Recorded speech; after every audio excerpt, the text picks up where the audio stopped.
Twitter. Yes, saya dah record dah. So nanti boleh tengok balik lah. KL jual SS Perfect, booster kawal selera masa musim PKP 3.0, tak nak semua badan bengkak. Padu KL. KL ni antara leader dahsyat jugalah SS Perfect. Betul tak? So siapa-siapa yang berada di Facebook, boleh komen anda buat produk apa. So teknik closing saya belum mantap lagi. Okey, dia sebenarnya kan, kalau tanya saya kan, kalau saya boleh share lah satu rahsia, teknik closing yang saya suka pada Haikal, saya suka share pada Haikal, pada Dina, pada semua orang lah kan. Sebenarnya teknik closing tak ada rahsia. Itu je lah dia punya teknik-tekniknya pun. Sebab kalau kita cerita tentang teknik tu, Cik Rin nak teknik apa sebenarnya? Tak ada teknik. Cuma apabila kita faham dan kenal betul produk kita tu macam mana, dan yang paling best adalah apabila kita tahu kekuatan produk kita, kelebihan produk kita, uniqueness of produk kita, daripada unik tu yang kita akan cari siapa yang perlukan produk kita. Sebelum ni kalau saya boleh share, kita menjual pada semua orang. Ngaku tak? Kadang-kadang Wak Imah pun, kita jual kelas TikTok pun, kita jual pada semua orang. Kita anggaplah semua orang tu tak tahu TikTok. Ya, saya setuju. Sebab sekarang semua orang nak main TikTok. Tapi you terlupa satu point desperate tu adalah, awak nak jual ni kan, walaupun semua orang nak pakai, nak join, nak belajar kelas TikTok, tapi awak lupa cari satu point di mana adakah dia mampu kan nak join kelas TikTok. Mana KL kat Facebook. KL kat Facebook. Itu pun antara orang-orang yang saya selalu bersembang, kadang jumpa kat TikTok kan. Dia suka join lah, dia suka support. Memang dahsyat dia tu. Cikgu lagi, masih cikgu, meniaganya bukan biasa-biasa kan, 7 angka 6 angka. Dan masih cikgu masih cikgu. Dahsyat dia tu. Saya tak dapat tuning saya tak dapat nak tuning orang daripada tak nak kepada nak. Faham.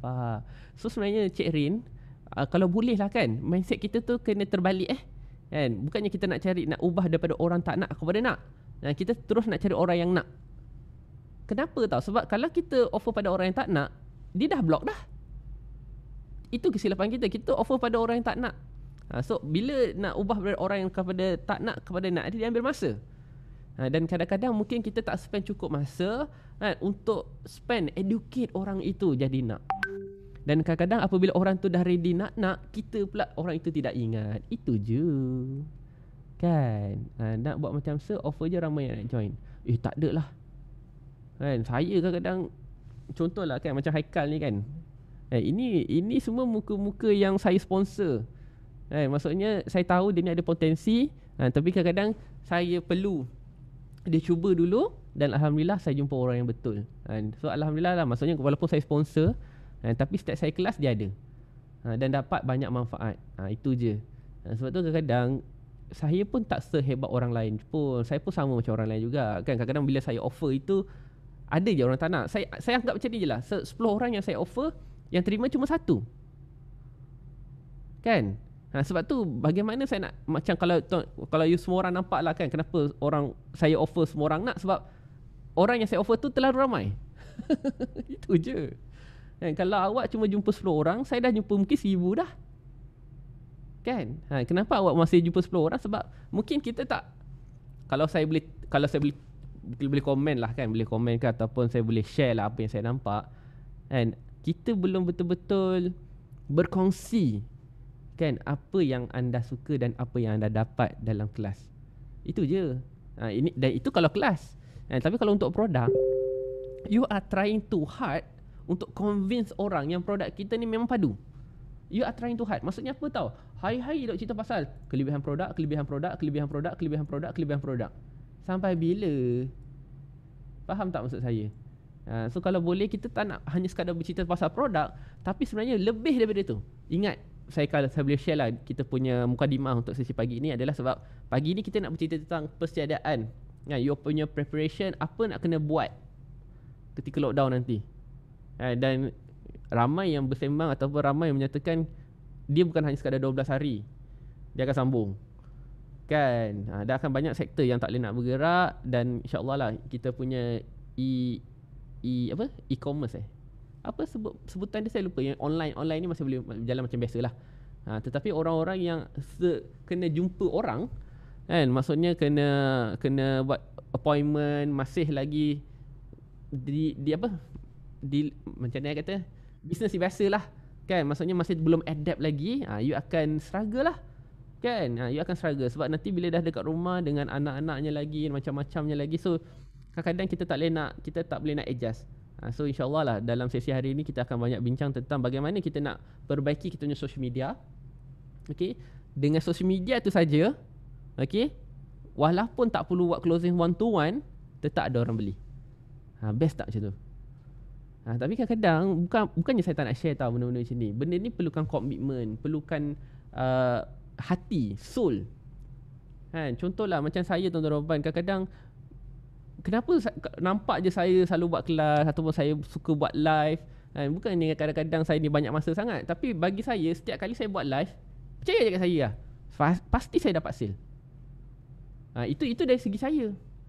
Kan kadang-kadang kita ni pula tengok, oh, korang yang saya perasan bila buat live, you tak nak apa-apa.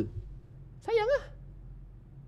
Kan, yelah kadang-kadang you buat live kat FB, you live kat TikTok, you buat live kat IG, hanya sekadar buat sharing. Tapi kalau you perasan, kalau saya yang buat pula, saya sharing macam biasa, tapi saya akan pastikan saya buat closing. Kenapa? Saya dah spend sejam kot kat situ. So bila you dah spend sejam kat situ, takkanlah you tak nak ada apa-apa nilai untuk diri you sendiri. Dan untuk orang yang dah stay sejam dengan kita, dia dah percaya kat kita, you jual apa-apa pun, orang akan beli. Tapi ingat, balik pada soalan yang pertama, apa yang kita jual pada waktu itu, orang perlu atau tidak? Faham tak maksud saya? So itulah persediaan yang kita nak belajar, ataupun saya just nak tambah baik tuan-tuan dan puan untuk hari ini. Dan kalau boleh, sebab ramai yang tanya saya, Sir macam mana Sir buat funnel kan, orang lain buat 6, saya satu hari boleh sampai 21 kan. Sebab saya semalam kenapa yang saya share benda tu, sebab dia sikit je lagi. So sebab tu saya cari sale tu, saya cari kalau angka tu tak ada yang menarik, saya biasa-biasa je lah. Sebab lagi satu kelas kita kan 12 dan 13 kan, so agak lambat lagi. So biasanya orang ni akan beli last minute. Dan satu lagi kena faham, kita punya seat tu dah nak habis kan, seat tu dah nak habis. So manusia ni kan, dia bukan it's all about manusia lah, dia bukan sebab kita punya student atau peserta, it's all about you kan. Kalau you rasa you nak dapatkan benda tu, you akan dapat benda tu. Faham Paling best kat mana Sir punya lead banyak, IG ke live TikTok? Saya tak tahu. Sebab dia punya funnel tu daripada mana-mana live pun, saya akan pastikan letak link Telegram saya, akan letak link saya punya website, dan daripada saya akan masuk, paling senang saya akan semua kumpul ke Telegram. Kenapa tau? Sebab apabila kita letak WhatsApp, ini satu benda yang saya belajar lah. Awak boleh pilih antara nak buat closing satu-satu ataupun nak closing banyak-banyak. Dan ini random ataupun ini general untuk semua produk. Faham kan? Cuma saya ada style saya. So kalau saya nak layan seorang-seorang, saya akan pastikan saya close adalah produk-produk yang premium. Maksudnya apa? Satu customer boleh bagi saya at least 500 ke atas. Itu kalau saya lah yang seorang-seorang. So kalau saya punya mindset ataupun saya punya SOP, bukan SOP ke? Dia ataupun dia ada ikutlah rules and terms saya, kalau 500 ke bawah tu saya akan kumpulkan ke satu kolam dulu.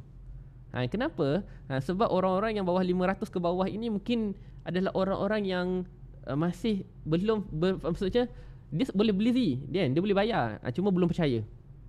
So kalau orang yang datang kat saya tu direct adalah orang-orang yang memang ready to buy.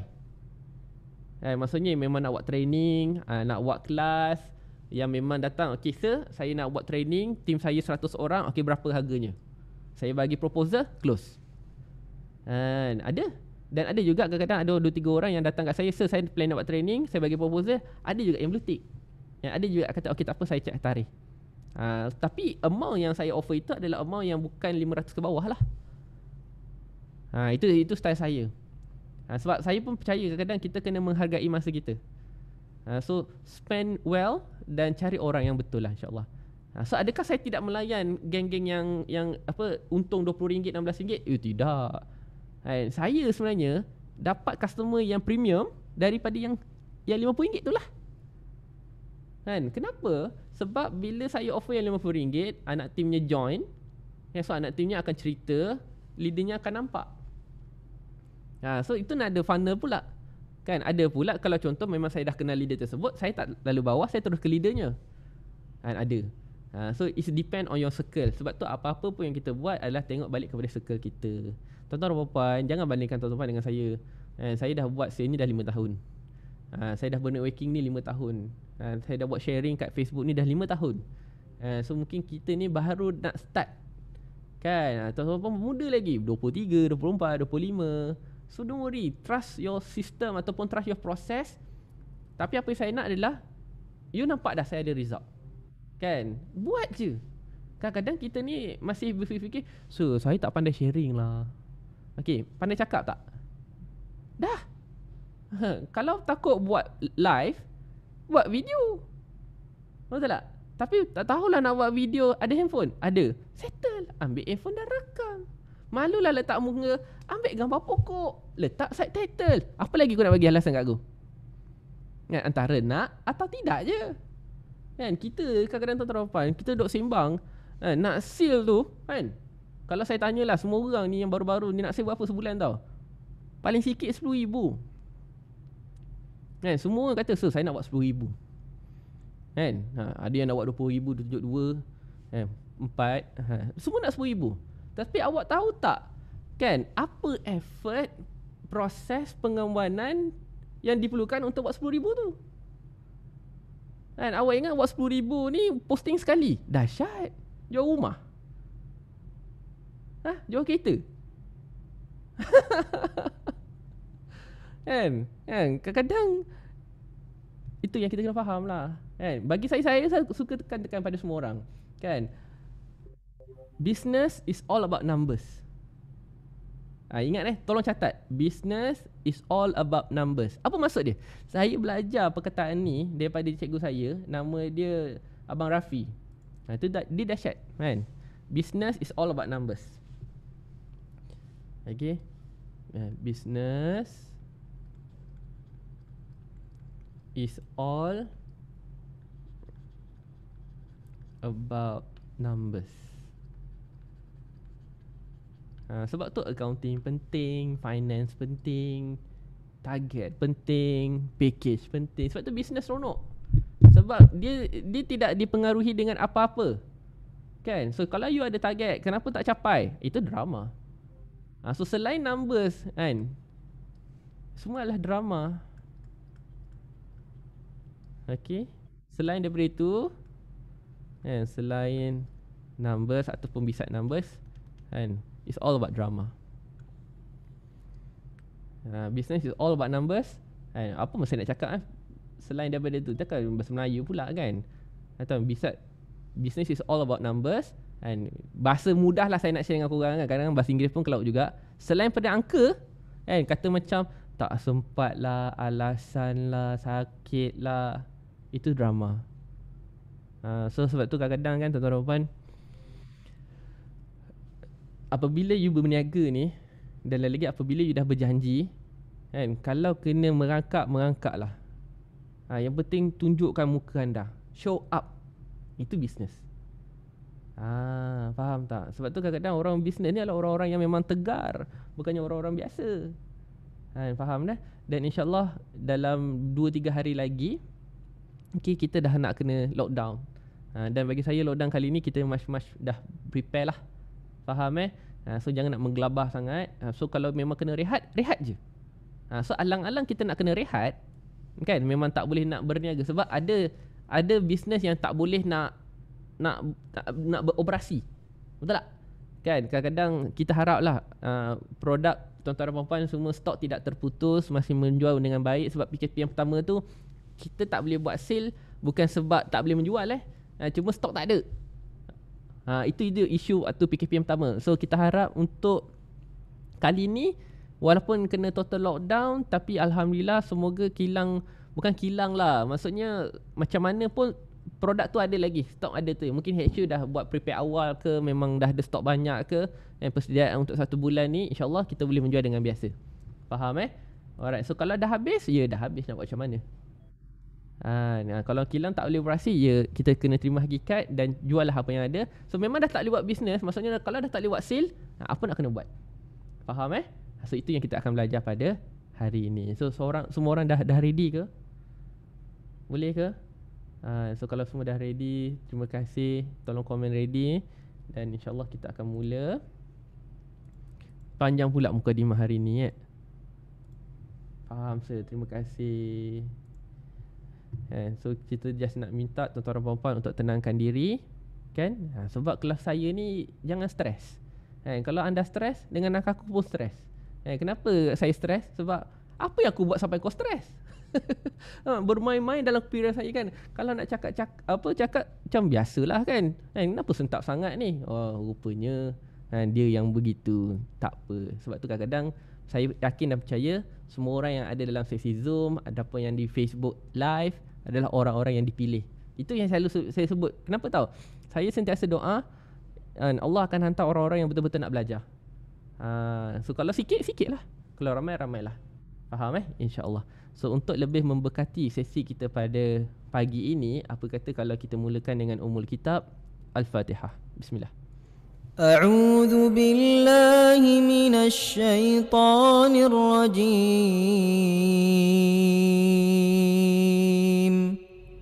Bismillahirrahmanirrahim. Alhamdulillahi rabbil alamin. Ar-Rahmanir Rahim.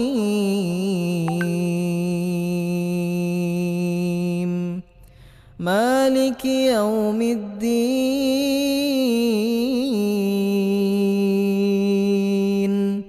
Iyyaka na'budu wa iyyaka nasta'in. اهدنا الصراط المستقيم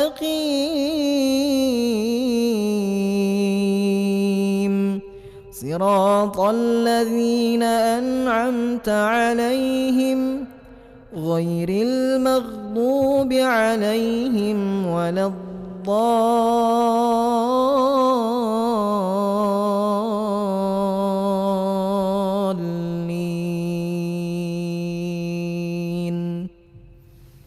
Amin, amin, amin ya Rabbal Alamin. So yang pertama-tamanya dan selama-lamanya suka saya ingatkan dan saya pesan pada semua yang ada dengan saya pada pagi ini, untuk kita sentiasa bersyukur dan berterima kasih pada Allah Subhanahu Wa Taala kerana dengan limpah kurnia dan rahmat dan rezeki Allah bagi pada kita pada pagi ini. Allahumma ya Jami', Allah yang Maha mengumpulkan, Allah yang menjaga kebersamaan kita pada pagi ini. So pagi ini kita ada 50 orang di Zoom, 50 orang di FB Live dan insya-Allah lah. Dan kita minta sekali lagi dengan Allah untuk Allah mudahkan urusan kita. Allahumma ya Bari, supaya line internet kita lancar, suara jelas, yang paling penting di sini lapang dan sini boleh menerima dengan baik, insya-Allah. Okey. So walaupun tajuknya adalah persediaan untuk lockdown, bagi saya sebenarnya tugas saya untuk hari ini adalah untuk tuan-tuan Rafan kembali tenang. So kalau kita dalam keadaan yang serabut, kalau kita terlalu banyak fikir, percayalah cakap saya, you akan mengundang lebih banyak benda yang kena fikir. Dan apabila kita buat sales, apabila kita dalam keadaan yang banyak fikir, percaya cakap saya, you akan menarik orang-orang yang banyak fikir, yang banyak survey. Kan? Tuan-tuan, percaya tak tentang mindset ni? Tuan-tuan, saya nak tanya. Cuba komen. Percaya tak tentang mindset? Betul ke mindset ni menjadi? Kan? Kalau kita percaya dia jadi. Kalau kita tak percaya dia jadi, dia biasa-biasa je. Ya. So saya tengok ramai kata percaya. Kan? Betul, kalau kita rasa kita tak dapat, memang tak dapat. Faham? So sekarang saya nak tanya, apa yang tuan-tuan percaya sekarang? Kata percaya tadi, saya nak tanya, apa yang tuan-tuan percaya sekarang? Sebab apa yang tuan-tuan percaya itu yang paling penting. Faham tak maksud saya? Percaya saya boleh, terima kasih Tuan Fazli. So saya tak pernah rasa down lah kan. Percaya orang yang tenang akan menang. Saya suka perkataan ni. Okay. So semua percaya dan bersetuju dengan statement ni kan. Orang yang tenang pasti menang, dan jika you nak sentiasa menang, wajib tenang. Okay. Alright. So kalau semua percaya, jom. Saya nak buktikan sebenarnya. Saya bukan nak buktikan lah, saya nak goyang sikit. Pernah rasa down? Kan, pernah rasa down? Walaupun dulu kita pernah berada di atas.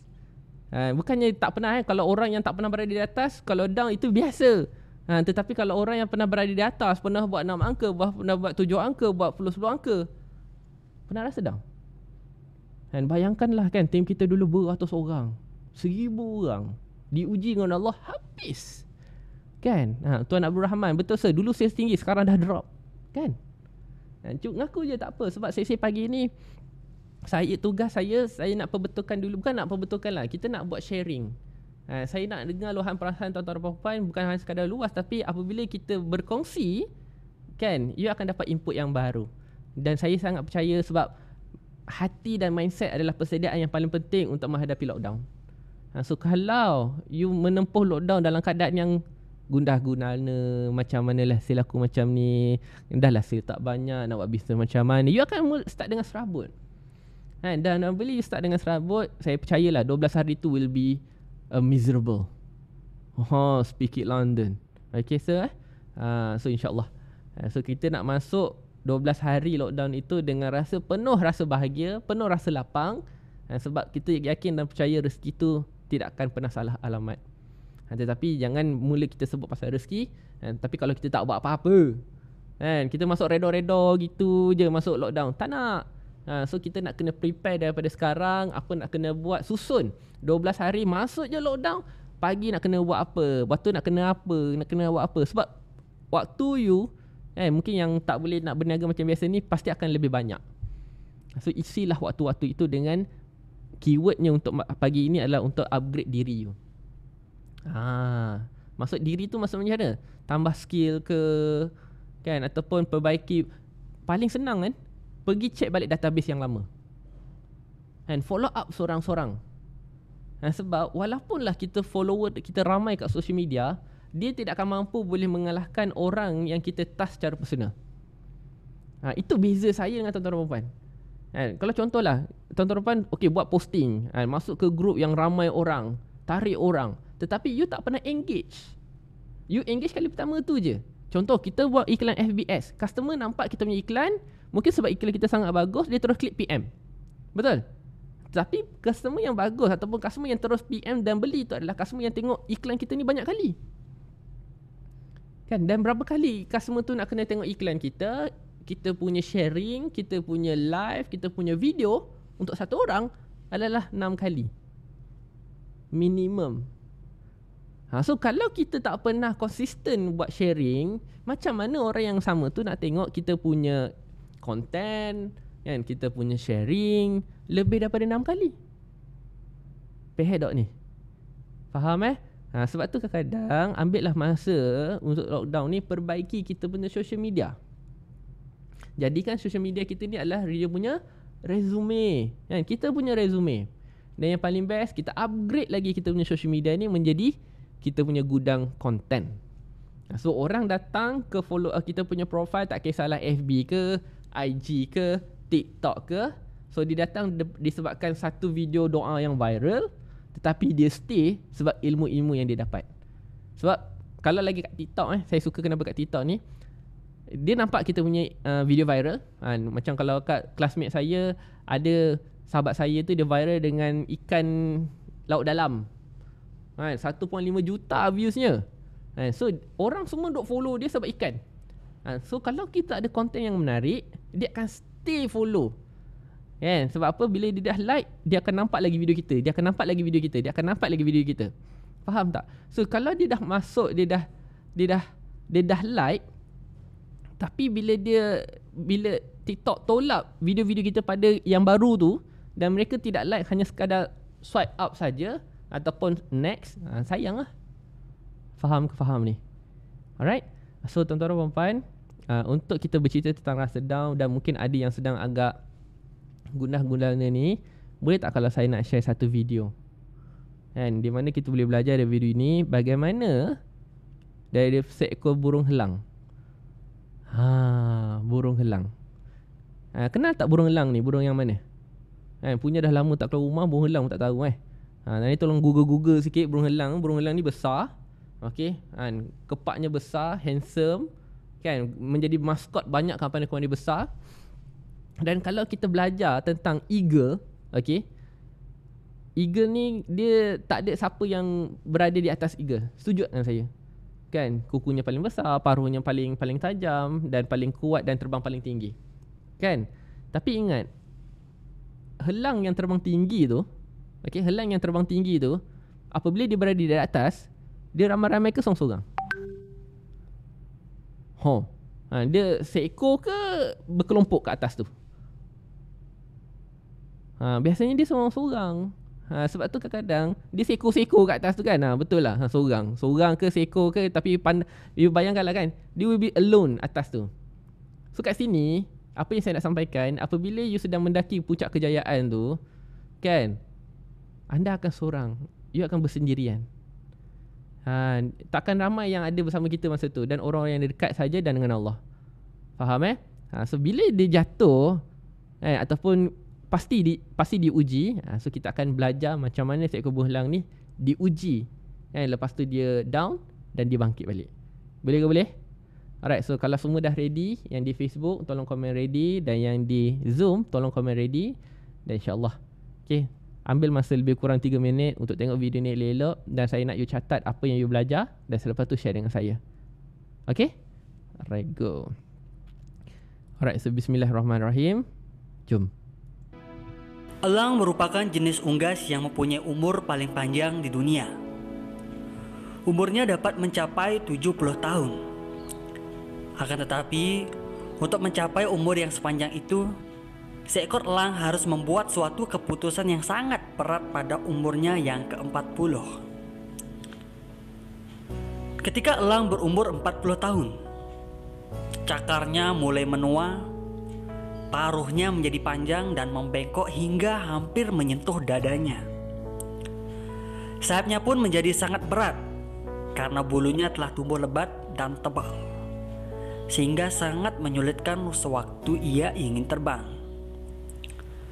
Pada saat itu, elang hanya mempunyai 2 pilihan: menunggu kematian atau mengalami suatu proses transformasi yang sangat menyakitkan. Suatu proses transformasi yang panjang selama 150 hari. Untuk melakukan transformasi itu, elang harus berusaha keras terbang ke atas puncak gunung untuk kemudian membuat sarang di tepi jurang. Berhenti dan tinggal di sana selama proses transformasi berlangsung. Pertama-tama, elang harus mematukkan paruhnya pada batu karang sampai paruh tersebut terlepas dari mulutnya. Kemudian berdiam beberapa lama untuk menunggu tumbuhnya paruh baru. Dengan paruhnya yang baru tumbuh itu, ia harus mencabut satu persatu cakar-cakarnya, dan ketika cakarnya yang baru sudah tumbuh, ia akan mencabut kembali bulu badannya satu demi satu.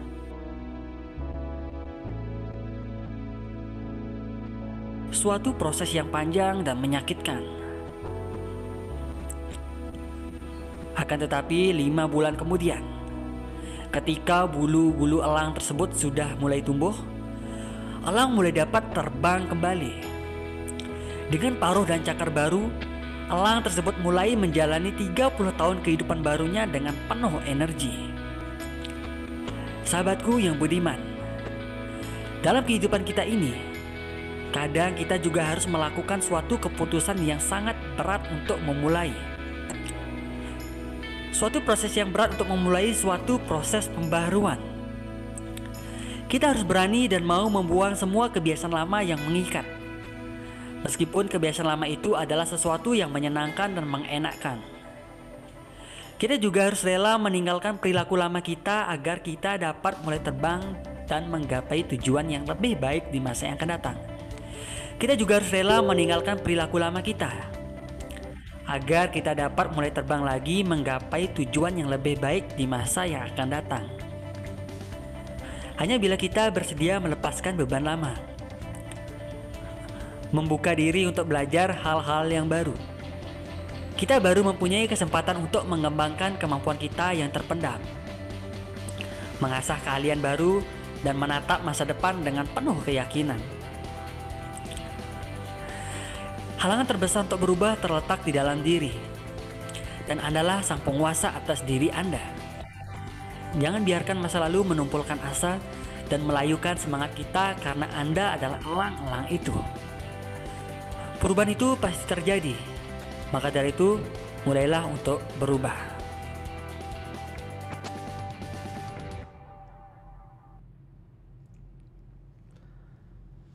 Alhamdulillah. Okay, so ambil masa, cuba tulis dengan baik apa yang anda dapat daripada seekor burung elang tu.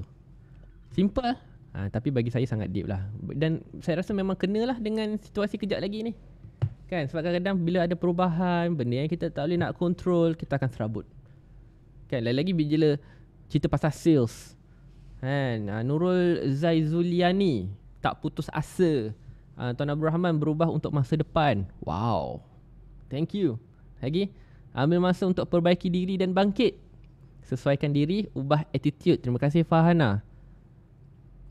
Lagi.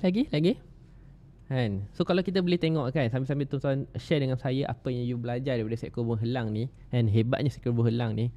Okay, kita nak cerita, kan, cerita elang, kisah elang, dan bagaimana nak bangkit semula.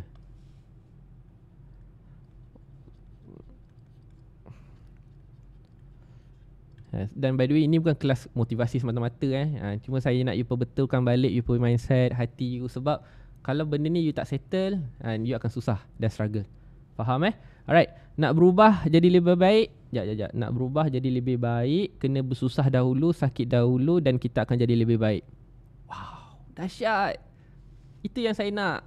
Learning with process, get a progress, insya-Allah. Terima kasih Tuan Haris. Tinggalkan kebiasaan yang biasa kepada pembaharuan. Wow. Okay, terima kasih semua, dan saya sangat-sangat terharu sekarang. Terima kasih. Dan semoga apa yang tuan-tuan tulis ini menjadi the stepping stone lah, kan, the first step, the baby step untuk kejayaan yang akan datang. Faham So sebelum tu kita cuba debrief dulu video ni, apa yang kita dapat. Okay, so elang pada umur yang ke-40 tahun, betul? Dan dia diuji oleh Allah Subhanahu Wa Taala. So kalau sebenarnya kita boleh ambil lah cerita ataupun roadmap elang ini, dan sebenarnya boleh dikaitkan dengan manusia juga. Boleh ke saya share bagaimana kehidupan elang ini boleh dikait rapat dengan kita sebagai seorang manusia, dari segi roadmapnya lah, perjalanan hidup dia. Okay, alright, let's go. So biasanya umur manusia 0 sampai 6 tahun ini adalah fasa anak kita ataupun baby itu adalah seperti, biasanya orang sebut 0 sampai 6 tahun ni apa? Kan? Macam span. Ya, tuan-tuan dan puan. So masa ni apa yang mereka lihat, mereka akan simpan dalam minda separa mereka ni, minda separa sedar mereka ni, dan itulah yang akan menjadi belief mereka. Sebab tu kalau 0 sampai 6 ini, tuan-tuan menunjukkan perangai-perangai yang tidak senonoh. So jangan marahlah mereka nanti kalau besar nanti diorang tak nak bisnes. Jangan marahlah kalau besar nanti mereka memberontak. Faham tak faham ni? Sebab kadang-kadang ini adalah fasa saya sendiri pun kena menasihati diri sendiri juga. Sebab saya pun ada anak-anak kecil juga yang di bawah 6 tahun. So kalau boleh saya tak nak menunjukkan sisi-sisi yang negatif lah. Contoh, kita stres dengan bisnes, kan, kita kecewa dengan bisnes, kita kena tipu dengan orang sebab bisnes, kan, kita tunjukkan benda-benda tu depan mereka. So kita tak nak. Sebab tu kadang-kadang jagalah kelakuan kita ni, lagi-lagi depan anak-anak kita lah, insyaAllah. So kita tak nak anak-anak tu percaya sebenarnya bisnes ni menyebabkan mak dengan bapaknya tu gaduh. Dan kita tak boleh salahkan mereka. Okay, so itu 0 sampai 6.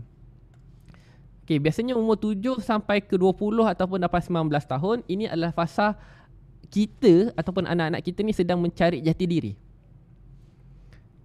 mencari jati diri. Maksudnya apa yang kita minat, kat mana kita punya kemahiran, kelebihan kita, bakat kita. So kat sinilah kita hantar diorang ke sekolah, kan, dan diorang explore social skill mereka, organisasi mereka, macam mana diorang berkawan, Kat sinilah diorang akan jumpa diorang punya karakter. Faham maksud saya So saya tak nak cerita detail sebab saya pun tak ada pakar sangat pun. Cuma 20 sampai umur 30, ini fasa apa? Umur kita 20 sampai 30. Kalau tanya saya lah, ini adalah fasa kita berkuli. Dalam konteks bisnes. Berkuli. Maksud berkuli ni apa? Sebab masa ni kita sedang muda kan, sedang kuat. So kita akan cuba semua jenis perniagaan yang ada. Kan? Masa ni lah hampa pergi kilang beli botol, packing sendiri, kan? Letak stiker sendiri, kan? Pergi kilang print sendiri. Sebab waktu ni memang kalau boleh kita nak buat semua benda sendiri. Faham So apabila you dok mencari bisnes yang paling sesuai, dan once you dah jumpa, you fokus, insya-Allah you akan start mula buat duit. Okay, dan biasanya umur 31 sampai 35, ini adalah fasa kita akan mula buat duit. Sebab apa? Sebab kita sedang fokus. Kita akan fokus. Maksudnya kita dah penat lah nak cuba-cuba produk, asyik main lompat-lompat syarikat, tukar-tukar produk, dah penat dah.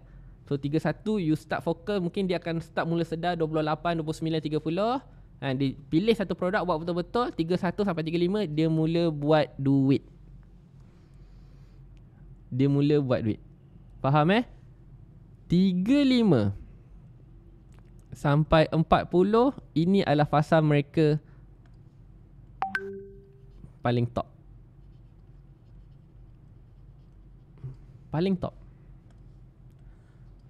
Masa ni lah follower awak paling ramai, kan? Apa yang awak cakap semua orang ikut, dan duit paling banyak. So inilah fasa dia, 35 sampai 40. Okay? Dan start umur 40 seperti seekor burung elang. Saya just nak pesan, be careful. Hati-hati. So fasa ini, dan kalau you tidak bersedia ketika you tengah ada banyak duit, tak ada ilmu, kan, masih tak sedar diri lagi, just be careful lah. Itu je saya pesan. Why? You akan jadi macam seekor burung elang. You akan diuji dengan satu ujian yang maha dahsyat. Saya tak tahu ujian tu apa, tapi biasanya masuk umur ke 40 tu, dia akan start masuk je, dia akan diuji dulu. Sebab tu pernah tak dengar, kan, kalau nak baik lepas 40, baiklah sebelum 40. Kalau nak solat lepas 40, solatlah sebelum 40. So kadang-kadang after 40 tu kita macam second life. Dalam Islam pun umur 40 ni penentu. So Una pun mengiyakan apa yang saya cakap. So betul lah tu. Kan, sebelum ni saya tak berani nak sebut sebab saya tak belajar in detail. Tetapi ramai yang cakap umur 40 tu adalah, sebab kadang-kadang bila dah atas 40 nak tegur dah susah. Kan, hatinya tu dah liat. Kan? Faham So insya-Allah lah. So kita belajar dengan helang. Apabila dia umur 40, apa ujian yang dia dapat?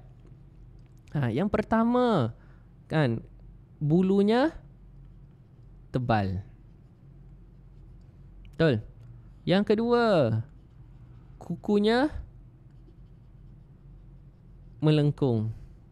Punyalah panjang sampai melengkung. Dan yang ketiga adalah paruh dia panjang. Betul? So apabila 3 ujian ini datang kepada seekor burung elang, so kalau paruh panjang, dia tak boleh nak makan. Dan kalau bulu tebal, apa dia buat? Dia tak boleh nak terbang.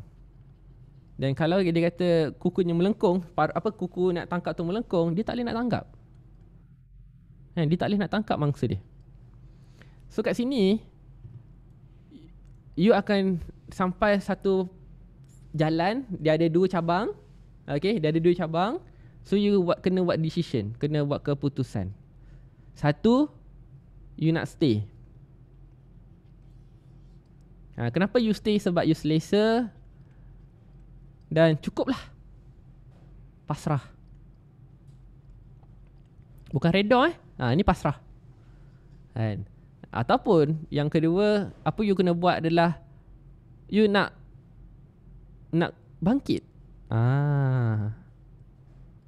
Kan? Tak nak lagi dah. Dan adakah semua helang yang ada atas muka bumi ni memilih untuk bangkit? Tak. Ada je yang memilih untuk stay. Dan apa tu terjadi? Kan? So kalau dia tak boleh terbang, dia tak boleh tangkap haiwan ataupun tak boleh tangkap mangsa, dia tak boleh makan, apa jadi? Dia mati. Tapi kalau dia decide kata aku tak boleh stay macam ni, cukuplah PKP pertama, PKP kedua, dah sekarang dah dekat hampir setahun setengah ni aku nak PKP, aku tak boleh stay lagi dengan sekadar income aku RM10,000, RM15,000, aku kena buat lebih. Dan aku buat lebih ni bukan disebabkan untuk aku saja, tetapi mungkin mak ayah pun dah tak boleh nak kerja macam biasa, adik-beradik tak boleh kerja macam biasa. Alhamdulillah aku ada sedikit ilmu online yang lain tak ada, so aku kena bangkit. So apabila kita bercerita tentang nak bangkit, tuan-tuan dan puan, cuba kita tengok balik Helang. Apa first thing yang dia buat? Sesiapa yang menjangka usianya 40 tahun tetapi kebaikannya tidak mengalahkan kejahatannya, maka bersiaplah dia menuju ke neraka. Hadis riwayat Ibnu Abbas. Terima kasih Una. Dia cari okay. So apabila kita kata nak bangkit, kalau kita belajar dengan seekor burung helang, first thing yang dia buat apa? Apa yang dia buat? Benda yang pertama yang dia buat apa? Helang. Kalau tanya saya lah, first thing yang burung helang akan buat adalah dia akan melakukan hijrah. Kita tengok kan, dia bersarang di satu tempat baru. Dia pergi pindah ke tepi bukit ke gunung ke, so dia berhijrah. So sama juga macam kita, tuan-tuan. Apabila you kata you nak berubah, tapi kalau you tak nak tukar environment, kan, kadang-kadang kita tak nak tukar kita punya circle. Saya risau nanti apabila you sendiri nak berubah, circle you akan menarik you balik datang, kan? Dan ini dibuktikan dengan satu kajian, kan? You boleh search kat dalam YouTube, kan? Apa dia cerita? Syndrome of Boiling Frog. Aku kalau dah cakap bahasa Inggeris ni, maksudnya serius lah ni. Okay, Syndrome of Boiling Frog. Aku prepare untuk sesi hari ni. Biasanya kita main langgar je, tapi hari ni saya prepare. Syndrome of Boiling Frog. Nanti cari kat YouTube, di mana katak ni diletakkan dalam satu bekas kaca. Okay, so ada sedikit air dan dipanaskan dengan penunda Bunsen. Aku dah masuk biologi ni kita tak bedah je, kita nak boil the frog. Okay, so apabila katak tu dipanaskan, sebab kadang-kadang bila air tu sejuk kan, so katak tu selesa. Tetapi apabila penunda Bunsen itu dianggapkan sebagai kita punya environment, ataupun benda-benda yang kita tak boleh nak jangka, kita tak boleh nak control. Faham? Maksudnya faktor luar. Faham So apabila penunda Bunsen tu pelan-pelan memanaskan air tu dah mula panas, katak tu mula menggelupur lah. Dan di situ kajian tu menunjukkan ada beberapa katak yang ada beberapa ciri-ciri yang sangat menarik. Ada katak yang sangat tak selesa, dia nak cuba keluar. Kan? Ada pula katak yang nak cuba keluar, dah keluar, masuk balik. Macam kita masuk ke Ramadan lah. Kan, Ramadan punyalah baik, kita dah berubah, tetapi benda tu kan tidak selesa. Maksudnya benda yang tak elok tu dah jadi biasa. Maksudnya yang cukup lah apa sekadar tu dah jadi biasa. Bila kita kata nak push diri kita, benda ni tak sesuai lah, penat lah, so jadi patah balik. Nanti cuba tengok dalam YouTube, The Syndrome of Boiling Frog, Boiling Frog Syndrome. So you akan belajar. So kadang-kadang apabila kita nak berhijrah ni, tuan-tuan dan puan, step yang pertama, nak tak nak, cuba audit circle.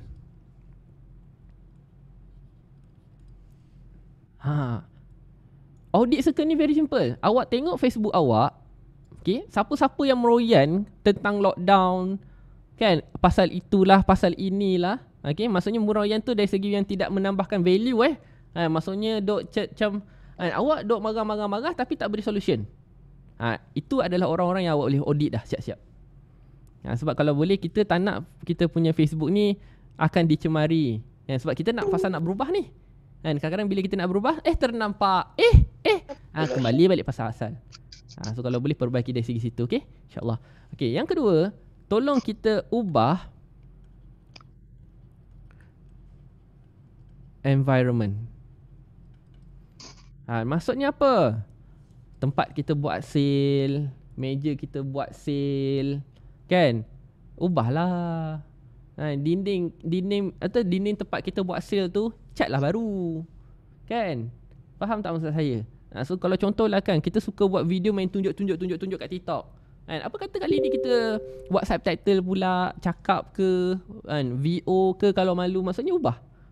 So apabila kita start berubah, insya-Allah hasil semua juga berubah. Sebab tu kadang-kadang macam orang sale macam saya, tuan-tuan dan puan-puan, kita kadang-kadang ada buat call kan. Kita ada buat telemarketing kan, kita buat call seorang-seorang. So di tempat yang sama, maksudnya kursi yang sama ni yang saya duduk ni, kalau saya call tak angkat, saya call kali 2 tak angkat, saya tukar nombor, call pertama tak angkat, kali 2 tak angkat, saya akan ubah seat saya. Saya akan bangun, saya akan pindah tempat. Sebab apa? Bahasa mudahnya lah, tempat ni tengah suwi. Jangan disebabkan kan kau tu pun dah tahu tempat tu tak ada result, tak ada hasil, degil juga. Ubahlah. Faham tak maksud saya ni? Faham So kalau boleh, kalau tempat kita bekerja ni, kalau boleh yang pertama, tip saya, tolong kalau pasang meja ke apa-apa ke, jangan pandang dinding. Sebab kadang-kadang dinding ni tak ada emosi. So kalau boleh pandang luar ke, kan, pandang cermin ke, dan kalau boleh setiap 3 bulan ubah. Faham So satu lagi, ubah environment ataupun ubah circle, grup-grup WhatsApp yang rasa-rasa tidak memerlukan kita ataupun tidak memberi manfaat kepada kita, minta izin left je. Kenapa tak nak left? Lah tak sampai hati, nanti orang cakap apa. So macam ni nak ubah? Faham tak maksud saya? So grup WhatsApp, lepas tu email. Email kita tuan-tuan, kalau ada email yang kita tak suka, unsubscribe. So benda-benda ni lah yang kita boleh ubah waktu lockdown nanti. Sebab waktu lockdown nanti you akan banyak masa. Perbaiki you punya mailing list, you punya WhatsApp. Grup WhatsApp business okey kan? Kalau grup WhatsApp business tu bagi awak business, tak apa. Tapi kalau dalam grup WhatsApp tu hanya sekadar promosi, boleh dipikir-pikirkan lah. Boleh dipikir-pikirkan. Itu je. Faham tak faham ni? Memang susah, saya tahu. Kan nanti orang cakap apalah dan apalah. Tapi kita yang nak berubah. Kan orang itu tidak mau berubah. So kalau grup tu memberi manfaat kepada kita, let's go, silakan. Boleh Okay, good. So itu poin yang pertama. Jika kita nak bangkit balik, so step yang pertama kena berubah. Okay, poin yang kedua, kita sangat kena terima hakikat. Okay, apabila kita nak berubah, perubahan itu sama dengan rasa sakit. Pasti rasa sakit. Perubahan pasti rasa sakit. Saya tak boleh nak cakap macam mana yang paling sopan, tapi itulah yang saya sampaikan. Perubahan itu pasti rasa sakit. So kalau kita kata nak berubah tapi kita tak rasa sakit, itu bukan berubah, itu namanya sembang. Apabila kita kata kita nak berubah, tuan-tuan dan puan, dan kita tak rasa sakit, maksudnya macam biasa je, itu masih sembang. Maksudnya kita tak betul-betul berubah. Kita rasa macam berubah, tapi sebenarnya orang tengok kita ni biasa saja. Faham tak? Ataupun perubahan yang kita lakukan itu tidak cukup berubah. Kan? Di mana benchmark ataupun KPI untuk di tempat lain mungkin dah lebih jauh daripada kita. So kita agak tertinggal. So apa yang kita buat, perubahan yang kita buat itu mungkin tidak memberi apa-apa impact yang besar lah. Tapi kalau you decide kata nak berubah, percaya kat saya, bukan setakat rasa sakit, nak kena sakit apa-apa fizikal, tapi sakit dari segi mental dan hati. Bila kita kata nak berubah jadi orang lebih baik, kita nak labuhkan tudung kita, nak longgarkan pakaian kita, kan, mungkin nak jaga pencapaian kita, buat sharing yang positif, sharing buat ilmu, kan. Sebelum ni kalau kita sharing dok huha-huha, tapi kali ni tiba-tiba, hi guys, hari ni saya nak sharing tentang satu benda, saya rasa you guys kena tahu. Mungkin view akan turun. Betul tak? So itulah perubahan. So dua benda ni lah yang diperlukan untuk kita start bangkit balik. Dan tugas saya untuk sesi hari ni adalah saya nak you prepare dua benda ni. Waktu 12 hari, habis je lockdown, roket balik. Kan? So kita always prepare for the best. So kita kalau boleh habis je lockdown ni, kita tekan minyak, boom, dah settle. Kan, bukannya baru habis lockdown baru terhege-hege nak cari cikgu kan, ataupun waktu lockdown itu you menagih simpati lah kan. Tuan-tuan dan puan-puan, percaya kat saya, produk yang bantu saya capai 100,000 saya yang pertama pada tahun lepas adalah e-book yang saya tulis pada PKP yang pertama. Ya. Saya punyalah susah nak menulis kan. Nak menulis ni dia bukannya tiba-tiba datang ilham terus tulis. Tidak. Kalaulah sesenang gitu, saya dah ada mungkin 12-13 e-book dah sekarang. Tapi tidak. So waktu PKP yang pertama itu, for the first time kita terkejut kan. Tak boleh buat kerja, tak boleh keluar rumah, semua orang dekat rumah, tak boleh nak keluar pun takut-takut kan. Yang ada kat Tesco ke, yang ada kat Giant ke, semua adalah para suami-suami yang di tangannya tu ada kertas. Ingat lagi tak zaman-zaman tu kan? Bulan 3 tahun lepas, bulan 4 tahun lepas masa tu lelaki je yang ada, perempuan tak ada kan. So waktu itulah saya dapat hadiah ataupun satu inspirasi untuk menulis. Dan e-book yang saya tulis itu adalah e-book yang saya kumpulkan selama 5 tahun. Dan Alhamdulillah ini adalah tahun nak masuk tahun kedua e-book tu kan. Dan anniversary juga.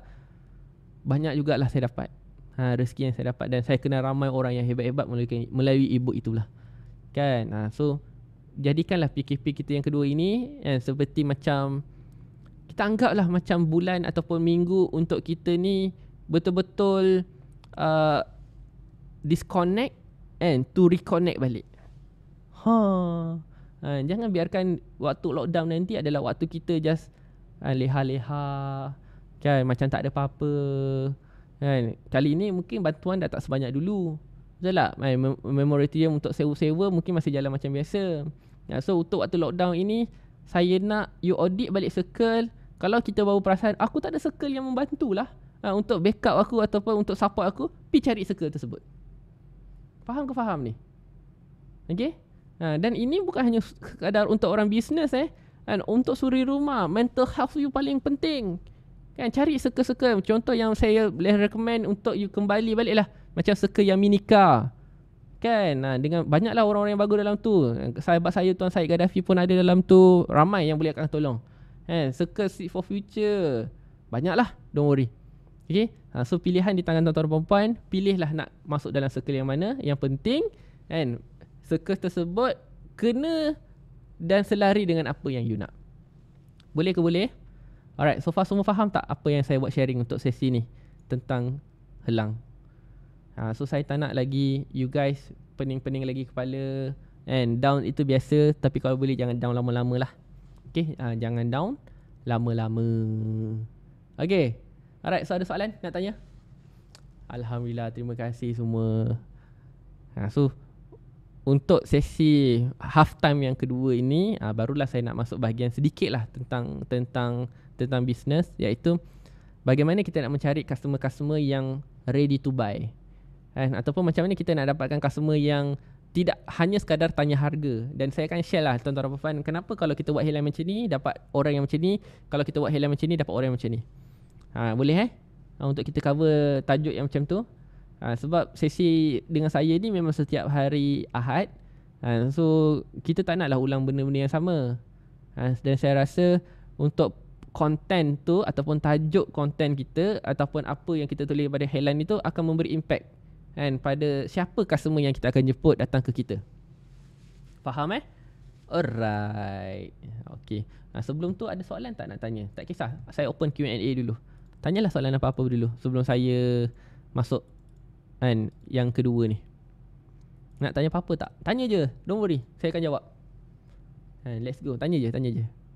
Tak kisahlah kan, nak tanya tentang handle rejection ke, nak tanya tentang sir saya buat macam ni, nak buat marketing macam mana, sir saya baru nak buat produk tapi tak tahu mula macam mana, silakan tanya. InsyaAllah saya akan cuba jawab. Saya lagi pun tengah prepare nak masuk sesi yang kedua ni. Okay. Assalamualaikum sir. Waalaikumsalam warahmatullahi wabarakatuh. Ya saya. Minta maaf tak buka kamera. Tak apa Kak Lin, tak apa, don't worry. Okay, saya baru-baru ni waktu saya contact sir dulu pas berkaitan dengan yang letak harga tu kan. Okay. Yang tu saya baru je start sebab sebelum ni memang ada plan tapi tak terbuat lagi. So bila bila saya dah start aktif kat TikTok, saya just masukkan link nombor je, tapi saya tak ada promote apa-apa pun lagi. Saya sudah tak ada preparation lah. Faham? So bila saya buat macam tu, macam still ada orang yang WhatsApp berminat nak belajar pasal editing semua kan. Okay. So saya macam bila fikir kalau makin lama makin tangguh makin rugilah. So bila dah dapat banyak permintaan tu, saya terus buat modul, fikir apa semua rangka, dan sekarang ni baru saya nak start serius lah untuk promosi, untuk nak perkenalkan saya punya coaching tu lah. Jadi untuk permulaan ni kan, ada cadangan tak macam mana cara untuk saya nak kira nak perkenalkan lah untuk coaching punya editing. Boleh. Terima kasih. Alright, soalan yang sangat bagus. Terima kasih pada Kak Lin. So by the way, Kak Lin ni memang dia ada modul untuk mengajar buat design. Sambil kita guna Canva, mungkin dia akan ajar lah dari, mungkin Canva tu memang kita punya shortcut, tapi mungkin dia akan ajar dari segi sebenarnya design teknikal ni tak susah, cuma nak dapat idea tu. Nak dapat idea untuk design, kenapa kita guna warna ni, kenapa kita guna bulat, kenapa waktu bila kita guna warna hijau. Itu seni design sebenarnya. Faham So soalan Kak Lin ni saya rasa boleh memberi bantuan ataupun pencerahan lah untuk semua orang juga yang mungkin ada bisnes tapi macam mana nak start. Dan saya akan share bagaimana saya start bercerita tentang kelas TikTok saya tu kan, bersama Seed for Future, dan dari situ saya simpan dan funnelkan orang itu ke mana. Boleh ke? Dan Alhamdulillah apa yang saya nak share kejap lagi ni dah buatkan saya capai 5 angka saya yang pertama lah. 5 angka ke? 5 angka. Betul lah 5 angka. Banyak sangat angka yang ada. Okay, 5 angka. And let's go. Okay, so first macam mana kita nak memperkenalkan introduction. Yalah, mungkin sebelum ni orang tak pernah tahu pun. Orang tak pernah tahu pun yang kita ni ada kelas editing kan, ataupun kita ni ada produk. So macam mana nak memperkenalkan adalah first thing adalah macam biasa. Kita ada traditional marketing, iaitu kalau you ada produk, sample adalah satu benda yang sangat penting lah. Sample produk. Okay. Dan sample produk ni pula kan, benda kalau you betul-betul nak dapat, kita tugas sample ni untuk apa sebenarnya, saya nak tanya. Kenapa kita perasan kan orang suka bagi free gift, orang suka bagi sample? Why? Apa guna sample ni sebenarnya? Saya nak tanya pada semua orang. Apa kegunaan sample ni? Sample ni kita guna untuk apa? Apa dia, Kak Lin? Untuk perkenalkan produk kita. Okey. Saya tulis dulu, perkenalkan produk kita. Lagi? Percaya apa yang kita buat. Percaya apa kita buat. Maksudnya kalau kita bagi sampel, orang tu percaya apa kita buat. Saya. Sila. Bagi orang rasa dulu. Orang rasa. Lagi? Untuk dapatkan testimoni. Setuju. Okay. So apabila kita dah perkenalkan, dah buat orang percaya, dah buat orang rasa, dah dapat testimoni, untuk apa? Dan apa yang anda nak sebenarnya bila bagi sampel ni dan produk ni? Untuk trust, nak dia beli. Nak dia beli. Tapi kan ni kan sampel. Kan macam mana nak tiba-tiba terus orang tu beli? Nak grab engagement. Engagement yang macam mana tu? Dina kata first impression. Maksudnya sampel dah bagus, maksudnya dah sedap, dia dah rasa, dia sedap. Lepas tu nak buat apa? Follow up. Okay, so nak follow up tu, follow up apa? Bagi Follow dia up feedback experience. Database. Pandai. Feedback. Sebab tu kadang-kadang kan, ini yang saya geram ni kan, kadang-kadang apa beza tuan perempuan adalah tuan perempuan duk bagi sampel, tapi tak pernah minta nombor telefon. Lepas tu bila kita nak cari balik orang yang kita bagi sampel tu, dia senyap. Dan kadang-kadang kita terlepas pandang, dah hilang. Sebab tu kadang-kadang tugas kita adalah kumpul database ni. Bahasa laymannya kolam. Kita duk suka memancing kat luar sana tu kan, kat laut, sampai lupa ada kolam sendiri. So janganlah. Faham tak faham ni?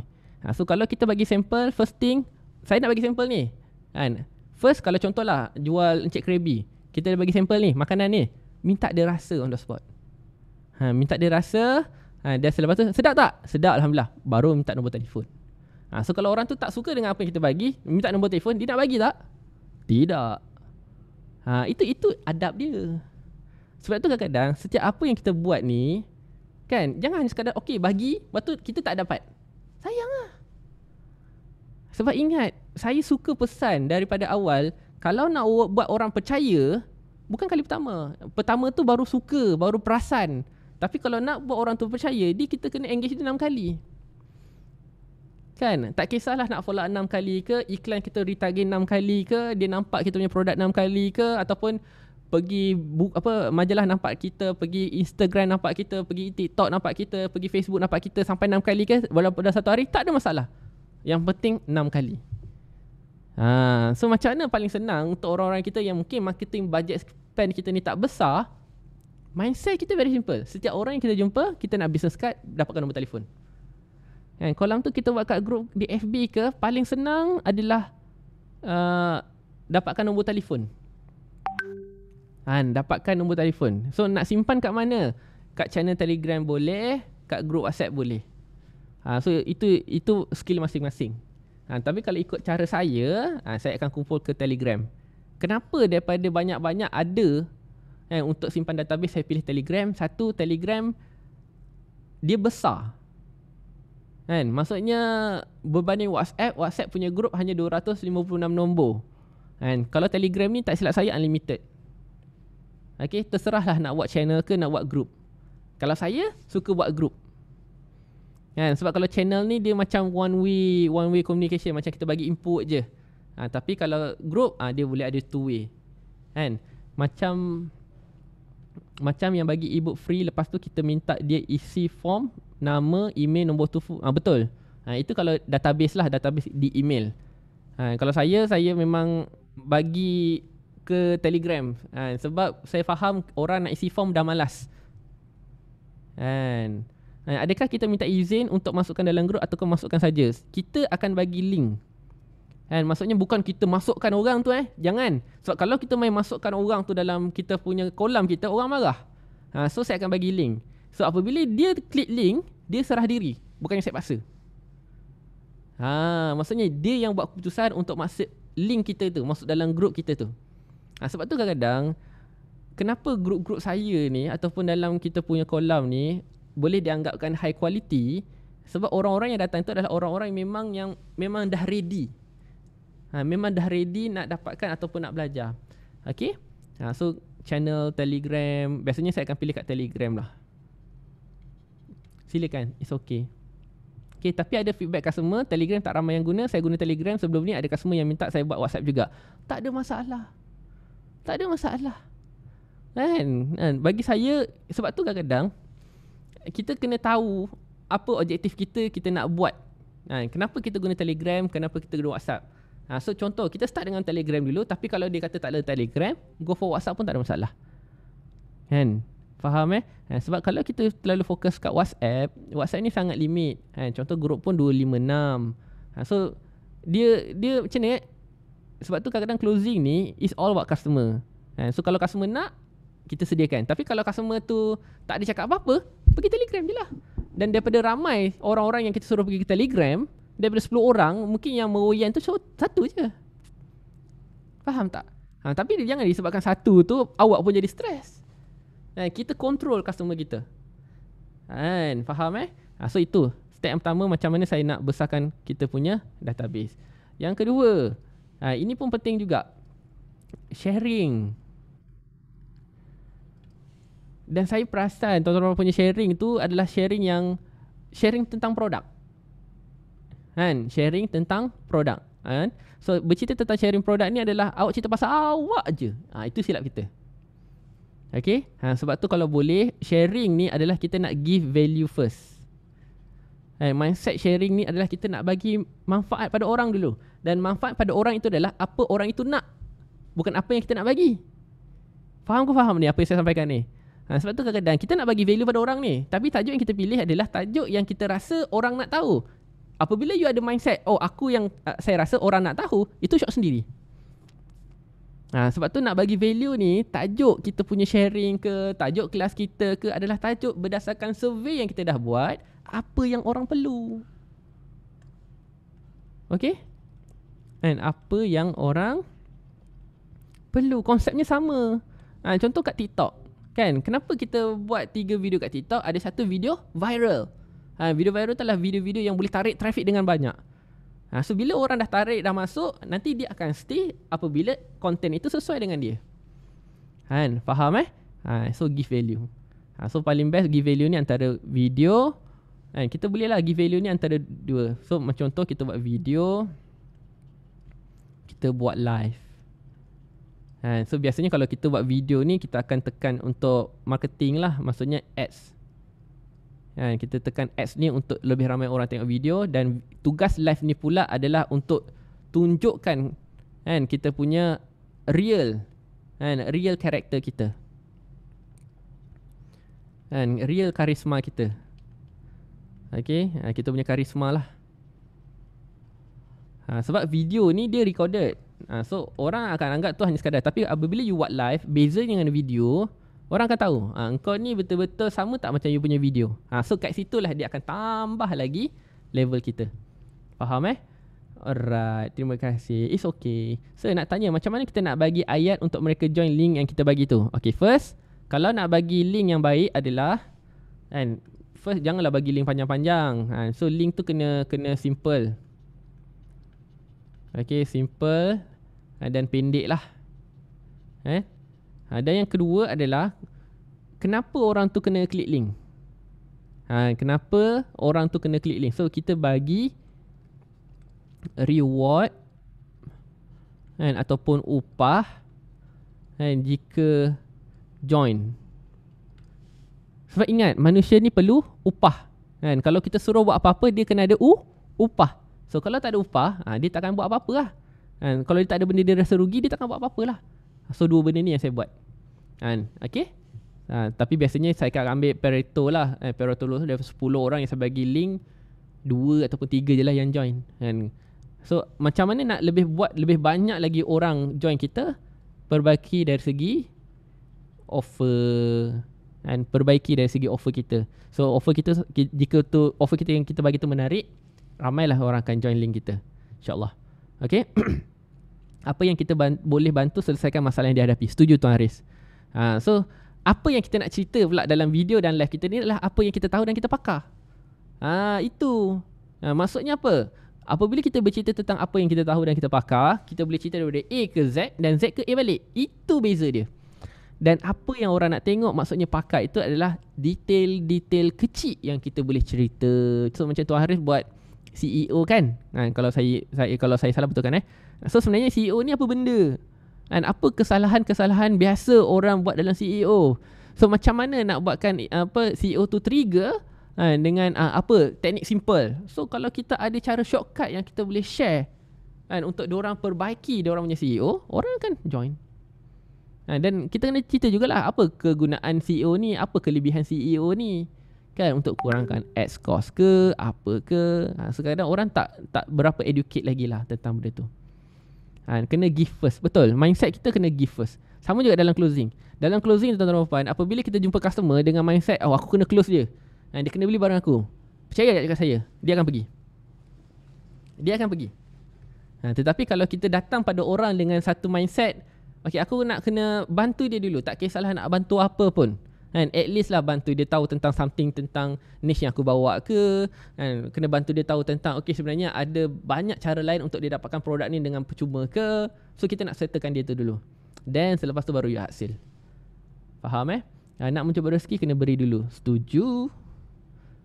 Betul lah tu CEO. CEO. Tapi faham so ini adalah saya punya cara yang saya buat. Sebab tu saya fokus kepada, kalau sampel produk ni, saya tak ada sampel produk. Tetapi kalau saya nampak orang itu memang memerlukan tapi tidak mampu, saya akan bagi terus. Tapi itu produk saya lah.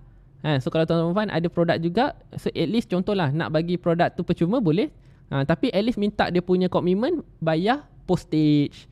So kalau postage pun dia tak nak bayar untuk dapatkan sampel tersebut, dia bukanlah orang yang betul lah untuk kita.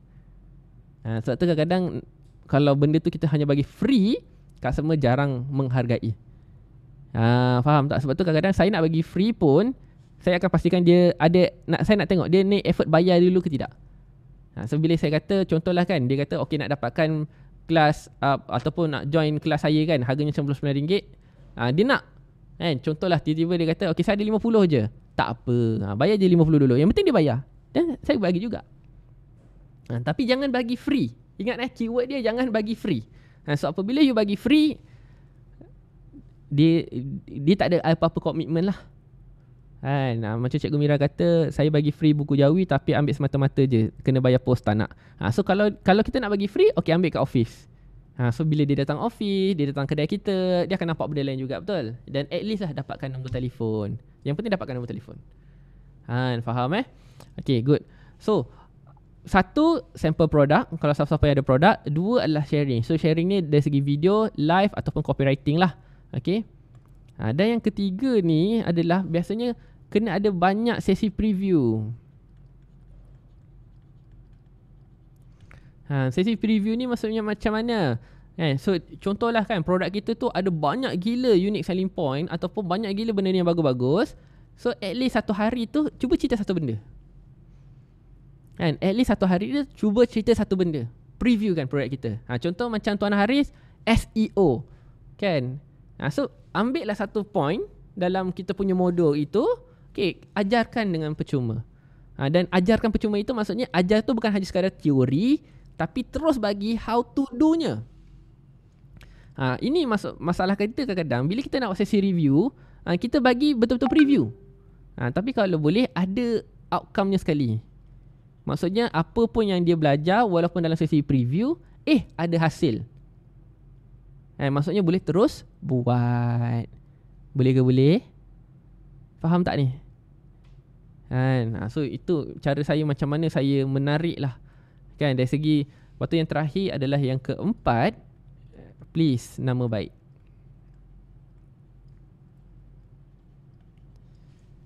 Nama baik. Nama baik tu tolonglah jaga. Nama baik tolong jaga. Okay, so nama baik ni adalah branding lah. Okay, branding. Okay, so branding ni bukan hanya sekadar branding nama kau tu nama glamour ke tidak. Tapi branding ni saya nak kena highlightkan sedikit. First adalah product knowledge. Kita lah yang kena tahu luar, dalam, kiri, kanan, depan, belakang tentang produk kita. Yang kedua adalah kita punya after service. Dan saya sendiri mengaku kadang-kadang after service saya tidak berapa nak baik. Kadang-kadang ada juga saya blue tickkan orang. Kan? Dan bukannya saya suka nak blue tickkan orang. Kadang-kadang saya tak tahu nak reply apa. Tu kadang-kadang. So biasanya apa yang saya buat lah, masuk je lah kelas. At least waktu kelas ni, kenapa saya boleh jawab semua soalan? Sebab fokus saya kat sini. Kan? Fokus saya kat sini. So kau tanyalah apa-apa pun, saya akan cuba jawab. Tapi kalau saya kat luar kelas, saya pun ada live saya juga. Tapi saya akan cuba juga jawab. Tapi kalau saya tak jawab tu, saya maafkan saya saya minta maaf. Okay. Dan yang terakhir, yang ketiga adalah ini paling penting adab. Adab. Dan adab ini kita boleh tengok dari segi you punya video, konten yang you pilih, cara you bercakap, kan, bagaimana you mengurus apa-apa isu-isu. Kan, contoh kalau orang nak refund ke, kan, orang nak murah ke, everything tu kena ada adab. Nak belajar dan lain-lain. Boleh ke boleh? Faham So inilah 4 point yang saya boleh share, dan bagaimana saya luaskan dan ramaikan untuk orang masuk dalam kolam saya. Semua produk saya buat macam ni. Semua produk saya buat macam ni. So biasanya kalau sampel produk ni, kalau ada sampel ni, contoh kalau kita ada jual kelas kan, bagilah cuplikan kelas kita, cuplikan kelas kita yang dia boleh ambil point tu pula mungkin dia point biasa, mungkin extra point ke bonus point, boleh share dengan dia orang. Ataupun kalau you rasa you tak ada cuplikan, awak yang ajar at least satu benda je, jangan bagi banyak-banyak. So kalau kita dah ajar semua, buat apa dia nak masuk kelas? Faham tak? Okay.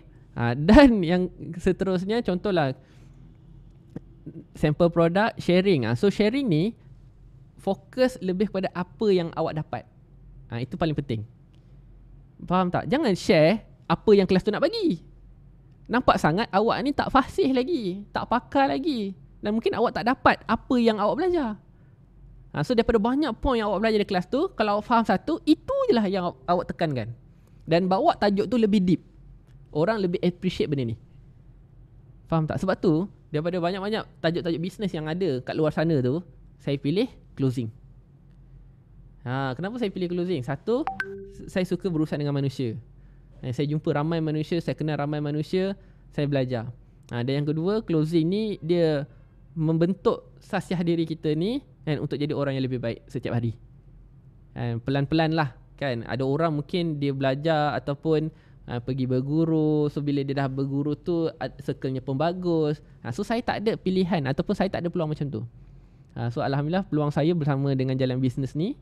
So dalam bisnes ni banyak juga orang yang saya jumpa, cikgu yang saya jumpa kan. Dan dari situ saya belajar, kalau you nak jadi nombor satu, it's not about apa yang awak dapat, tapi apa yang awak bagi. Itu je. Okay. So walaupun kalau kita ni baru agent ke, so jangan segan. Sebab tu kadang makin cepat you belajar adalah bila banyak you share balik. Faham ke faham ni? Okay. So sisi preview ni pula banyak kan bercerita tentang outcome. So kalau macam tutorial tu, kadang-kadang kita bagi tutorial tu kan agak banyak panjang, betul tak? So kita bagi tutorial terus. Okay, ini adalah 5 font pilihan saya. So ini adalah warna. Kalau warna merah saya gunakan untuk design yang macam ini, dan biru saya gunakan untuk design yang macam ini, warna yang saya guna design macam ni. So itu adalah outcome. Okay. Dan yang terakhir adalah nama baik. Nama baik ni bukan hanya sekadar testimoni, tetapi bawalah bisnes dan produk awak itu dalam seharian hidup you. 24 jam kena cerita tentang bisnes you, produk you. Ini baru betul. Dan bercerita tu bukannya hasil bukannya hasil, maksudnya bercerita. Sharing tiba-tiba Haikal tanya, "Sir, macam mana awak ni?" Jawab. Dengan cerita-cerita pasal benda lain, tiba-tiba masuk. You kena ada satu keyword tau. Contohlah kan, saya nak bagi tips macam mana saya boleh masuk dengan dalam mana-mana circle dengan senang, dan orang akan rasa macam, oh dia ni betul lah, dia sembang apa yang dia tahu. Okay, awak kena ada awak punya keyword. So contoh kan, kalau macam Haikal ke, keywordnya apa? Keywordnya contoh kita bagi kudapan ataupun ngunyah. Cerita je ngunyah, aku masuk. Itu adalah keyword you. Faham? Kalau macam Una, kan Una macam kebat, berfikir, motivasi ataupun mindset. Orang cerita pasal down je, Una masuk. Tunjukkan kepakaran you. Gitu. Faham tak? Andai kata terputus stok masa lockdown ni kan, macam mana nak closing customer? Kalau nak closing customer ketika kita punya stok tengah terputus, antara buat pre-order kan, ataupun just it's better minta feedback ataupun tanya macam mana kita boleh tambah baik. Itu je. Sebab kalau dah terputus stok tak boleh buat apa. Saya pun tak tahu nak cadangkan macam mana sebab stok tak ada. Tahu, perlu, mampu. Orang tahu kita jual, orang perlu apa kita jual, tapi kita tak mampu deliver. So itu tidak akan berlaku. So itu yang saya pegang. Tahu, perlu, mampu. So mampu tu, customer mampu beli, tapi kita mampu hantar tak? Macam mana nak mampu hantar, barang tak ada. Faham tak? So itu je lah. So tak payah. Maksudnya kalau kita dah memang tak boleh nak buat apa dengan situasi tersebut, antara boleh buat pre-order kan, ataupun just tanya feedback customer, dapatkan testimoni, ataupun dapatkan feedback customer tentang diri kita, apa yang kita boleh tambah baik. Itu je. Dan nanti kita persediakan bila dah habis je lockdown, barang dah ada, mereka adalah orang-orang yang dah ready nak bayar terus. So kita hari-hari buat dia orang rasa macam, bila barang nak sampai ni, bila barang nak sampai ni, itu lebih elok. Bebannya kita yang duk serabut, minta maaf lah, barang tak ada. So you ubah cara you punya bercakap, customer boleh terima. Dan paling senang adalah you cerita benda yang betul tentang situasi sebenar. So kalau memang stok tak ada, cakap stok tak ada. Faham tak? Tapi kalau you boleh usahakan pinjam stok orang lain ke, kan, minta tolong customer dapatkan, ataupun customer COD ada agent COD kan dulu ke, it's okay. Faham tak maksud saya? So kadang-kadang bisnes ni dia akan mengajar kita jadi orang baik macam ni tau. Macam ni aku nak kongsi rezeki aku dengan orang lain ni. Aku pun tak ada rezeki ni, tapi aku kena kongsi dengan orang lain. Itu kehebatan bisnes ni. Faham tak? So kita jangan fokus pada masalah tersebut, tapi kita share apa yang kita boleh buat. Keywordnya adalah kita nak selesaikan orang tu. Kan? Kalau awak dapat rezeki lebih, alhamdulillah. Faham ke faham ni? Boleh Alright. Okay, so itu first thing yang saya buat lah dalam introduction ni. So kadang-kadang kat sini lah kita punya top of funnel tu. Kan ada 4 perkara kan. Kalau funnel kan bercerita tentang macam ni kan. So saya harap saya menjawab soalan Kak Lin lah. Tofu. Top of the funnel. Kan. Boleh so kat sini kita kena bagi buat orang kenal dulu, aware dulu tentang kita. And aware.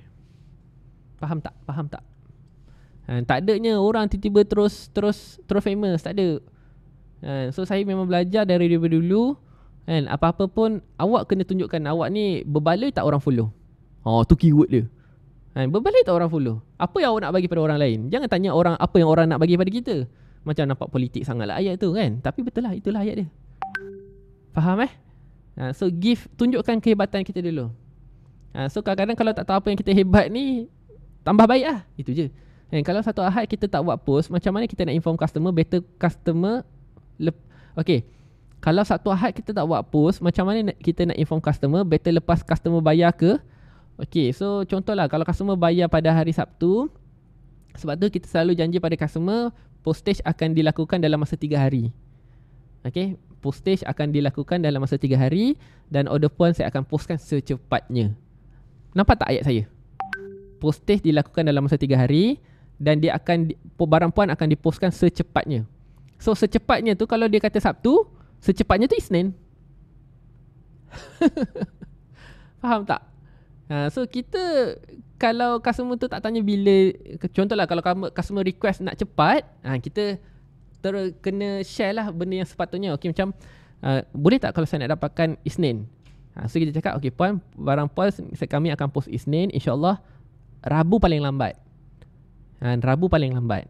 Ikut situasi lah. Rabu paling lambat. So puan okey ke? Kalau dia kata okey.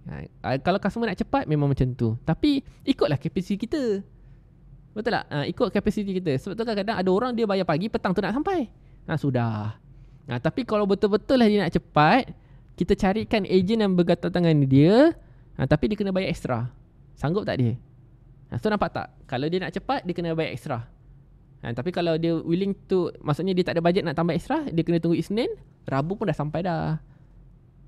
Sambil nak tunggu Rabu tu, awak hari-hari share posting ke, cara guna ke, kan, jenis air yang dia boleh amalkan ke. So itu adalah benda-benda yang you boleh bagi dia rasa lega sikit nak menunggu barang tu sampai. Masalahnya kita sekarang ni, bila customer tu dah bayar, kita senyap. Kita senyap. Bila customer tu kata, tak sampai barang pun, baru menggelupur. Janganlah macam tu. Faham ke faham ni? Okay, so kalau barang tu kan kadang-kadang kalau kita tak hantar lagi kan, kita dah isi dalam form kan dah ada tracking number kan. Bagilah tracking number tu dulu at least. Ataupun ambil gambar, okay puan, parcel puan dah siap dah ni. InsyaAllah kita akan postkan secepatnya.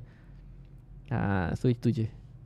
Boleh so saya harap Kak Lin dan semua orang yang ada hari ni yang rasa-rasa macam mana saya nak start cerita pasal produk saya ni, try lah 4 point ni dulu. Sebenarnya ada banyak lagi. Ada banyak sangat cara-cara dan ikut kreativiti masing-masing. Tapi bagi saya, ini yang saya buat. 4 sampel produk. Dan pastikan sampel produk ni kalau boleh minta nombor telefon tau. Kau jangan bagi sampel gitu je. Contohlah, saya pernah jumpa satu, dia jual buku kat internet ni. Alah, siapa nama dia? Saya lupa lah. Dia jual buku. Buku tu dia bagi free je. Tapi kena bayar postage. So daripada buku tu dia dapat database. Database tu nanti dia akan email, pergi join kelas, masuk circle dia. So ebook tu adalah sebenarnya kita nampak macam free, tapi itu adalah ebook ataupun buku bukan ebook buku yang di mana sangat high value. Lepas tu nanti akan jual. Huzaifah Studio. Itu pun ada juga. Saya pun ada juga kat rumah buku kalender. Tapi itu kira masih murah lagi. Saya pernah jumpa memang tebal. Bukunya tebal. Bukunya tebal. So kalau tanya saya lah kan, buku apa yang saya suka baca, saya suka sangat Brian Tracy sebab rasa dia sangat mudah. Ini buku antara yang saya baru baca, visual learning ni. Tapi kadang-kadang pening juga. Tapi inilah saya suka. Memang sangat senang faham. Straightforward. Dan tak ada mengarut-ngarut sangat. Tapi boleh cuba. Okay. Alright. So macam tu lah. Dan apabila kita cerita tentang introduction ni, dia punya keywordnya apa tau? Traffic. Keywordnya adalah traffic. So banyakkanlah buat. Sebab tu 12 hari lockdown tu nanti, cuba cepat-cepat cari tentang traffic.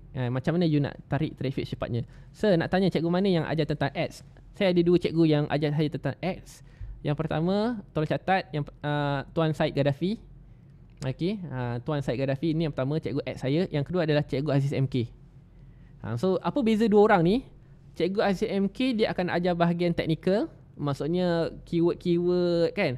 Tuan Syed ni pula dia akan ajar lebih kepada strategi. So dua-dua ajar ads. Tapi dua-dua tu kalau you combine memang A lah.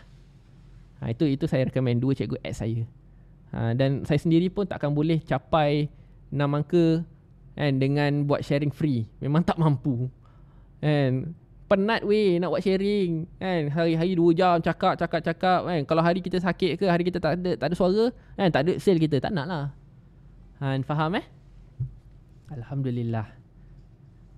So siapa-siapa yang masih buat zero cost, pelan-pelan lah belajar untuk go for yang paid ads. Kenapa? Sebab sampai bila asyik nak tunjukkan kita je sampai bila. So kita kena pelan-pelan. Tak nak sebab kadang-kadang nanti one day you akan ada team kan. So anak-anak team tu nak kena ada leads yang konsisten lah. Nak kena belajar automate business. Setuju. Betul Tuan Fazli. Betul. Alright. So soalan. So banyak juga saya share tentang macam mana nak memperkenalkan produk dan servis kita pada orang baru. So inilah 4 perkara ni. Platform terbaik untuk ads masih di FB ke sir? Depend. Kita punya objektif. Depend on objektif kita. Macam kalau produk Tuan Haris tadi produk SEO, itu better di Google sebab orang cari. Kan? So depend lah kita punya objektif tu apa. Kalau di FB ni lebih pada push marketing, kalau di Google ini pull marketing. Dua-dua bagus. Ads umpama ejen-ejen kita yang bertebaran di muka bumi. Okay, dia macam ni.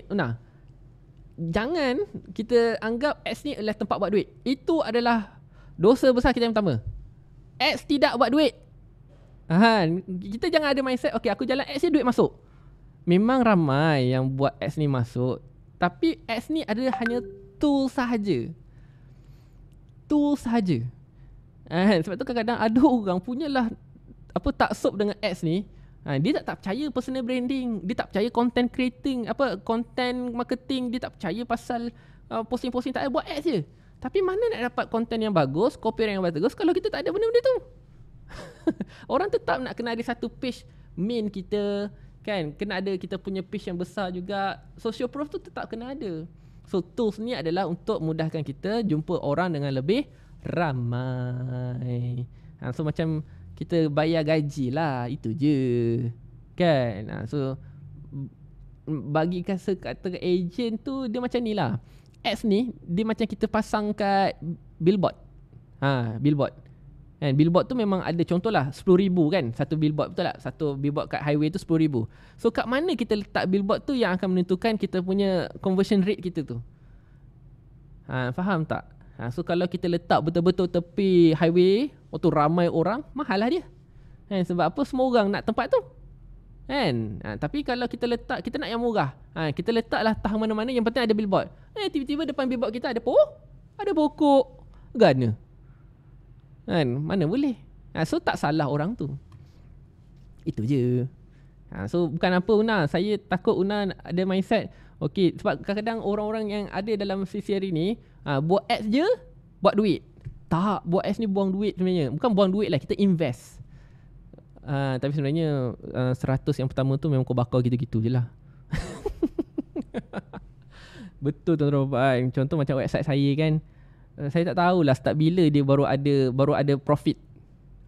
Betul. Siapa-siapa yang main website ni pula kadang-kadang satu benda yang you kena belajar technical. Kan? So technical ni maksudnya you kena belajar tentang sebenarnya apa yang customer nak. Itu baru betul website. Website ni bukannya kadang-kadang yang saya perasan, website ni dia orang buat macam ala-ala Shopee.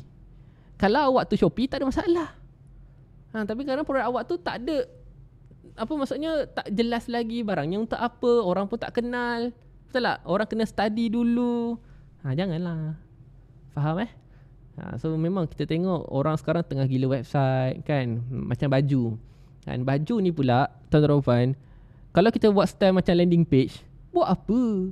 Faham tak? Nak beli tudung, nak pilih tudung, tapi ada okey, kelebihan tudung, tudung ni dapat kat mana, design ni inspirasi daripada mana. Tak kena. Faham? Sebab tu dia terus masuk ke kita punya e-commerce kan. Dan iklan, sebelum masuk di e-commerce tu, iklan kita dah tunjuk dah katalog siap-siap. Sebab tu kadang-kadang benda-benda macam ni adalah benda-benda yang you kena faham lah. Sebab tu kadang-kadang senang buat website, hire orang buat website, tekan ads, waktu tak dapat apa-apa. Waktu kita marah siapa? Kita marah orang buat website. Orang website tu buat website yang apa yang awak nak. Faham tak maksud saya? Faham sebab tu kadang-kadang dia simple tip untuk semua orang yang siapa-siapa yang suka outsource ni. Siapa-siapa yang suka outsource ni, saya nak pesan je. Awak outsource bukan sebab awak tak tahu. Awak outsource sebab awak tak sempat. Catat keyword ni. Awak outsource, awak hire staff, hire agent, bukan awak tak tahu buat sale, sebab bukan awak tak tahu buat ads, bukan awak tak tahu buat design, tapi awak tak sempat. Tolonglah perbaiki balik mindset tu. Buang jauh-jauh. Kalau tak tahu, hire orang. Bodoh-bodoh jangan ditipu. Betul, bila kita tipu, hire orang. Jangan.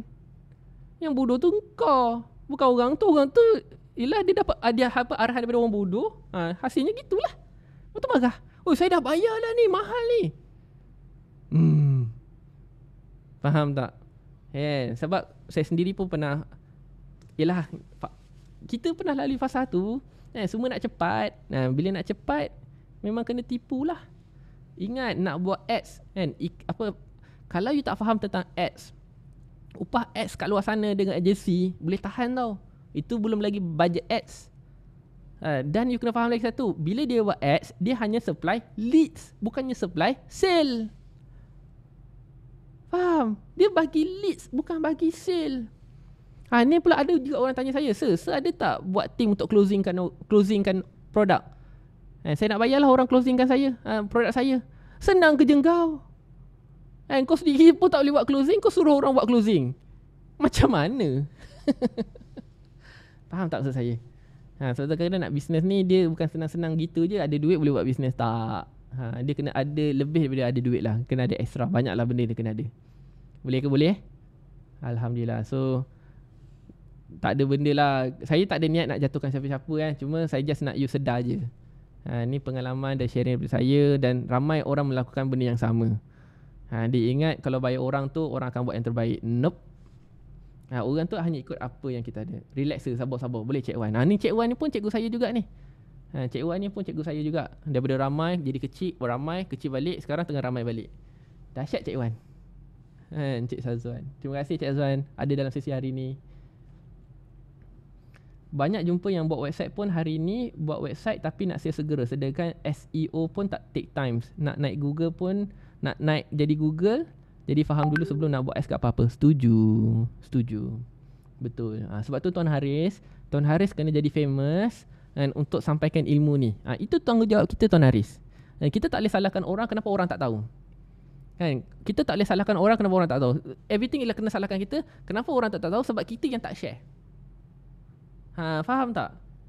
Faham So insyaAllah saya doakan Tuan Haris sentiasa jelas dengan apa yang Tuan Haris akan buat sekarang. Sampaikan ilmu yang Tuan Haris ada ni, InsyaAllah lah orang akan lebih celik SEO tu apa, website tu apa, kan. So contohlah kadang-kadang dia macam ni. Untuk orang-orang yang buat website, saya bagi tips lah. Kalau awak nak closing website yang mahal-mahal ni, maksudnya dia mahal bukan sebab mahal servis kita tapi costing nak buat website tu mahal, dengan plugin-nya, dengan itunya kena buat dari asal kan, dan masa dan ilmu yang kena ada tu mahal sebab kita invest. So daripada you duk bising orang kata mahal, okey, awak bagi je semua link kan, plugin-plugin yang awak kena ambil dan kena buat tu, suruh dia bayar, beli ala carte, buat sendiri. Tapi awak bagi transparent dengan dia. Bagi transparent dengan dia, bagi semua link, ini plugin, okey, ini okey, awak bayar. Cuba kira balik berapa yang kena cost dan USD kena bayar. Mahal Tahu tak apa. Sebab itulah ibu saya ni at least 30%, ataupun hanya berapa, contohlah kalau costing dia buat sendiri tu, dia belajar sendiri mungkin 10,000, dengan saya cuma 5,500. Pilih nak yang mana satu. Itu pun belum tentu jadi.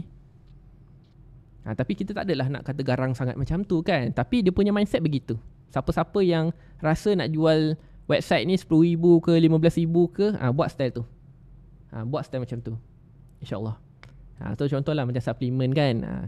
Macam Cik Sazwan, dia punya kekuatan adalah pada jus kesihatan kan, jus kesihatan. So apa ni kita cerita tentang jus kesihatan ni, orang akan ingat, oh senanglah dapat daun ni, oh senanglah dapat akar ni. Pergi ni saya bagi link, awak beli akar ni sendiri, awak beli daun ni sendiri, bancuh. Sodap tak sodap? Berapa lama you boleh amalkan jus kesihatan tu?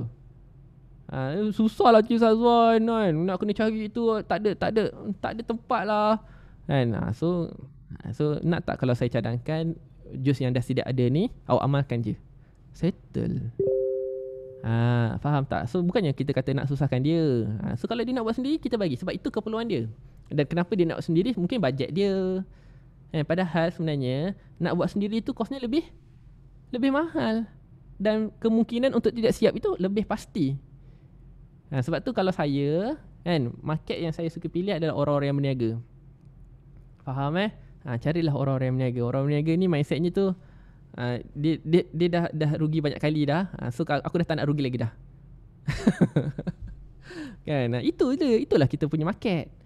Kan, cari orang yang mampu. Faham tak? Contoh macam Haikal kan, Haikal jual kudapan. Dan awak carilah orang-orang yang memang dia dah cuba semua kudapan yang ada kat Malaysia ni. So dia perlukan something yang original. Cari. Itu. Kan, faham ke faham ni? InsyaAllah. Don't worry lah. Macam Una kan, Una punya target kebat.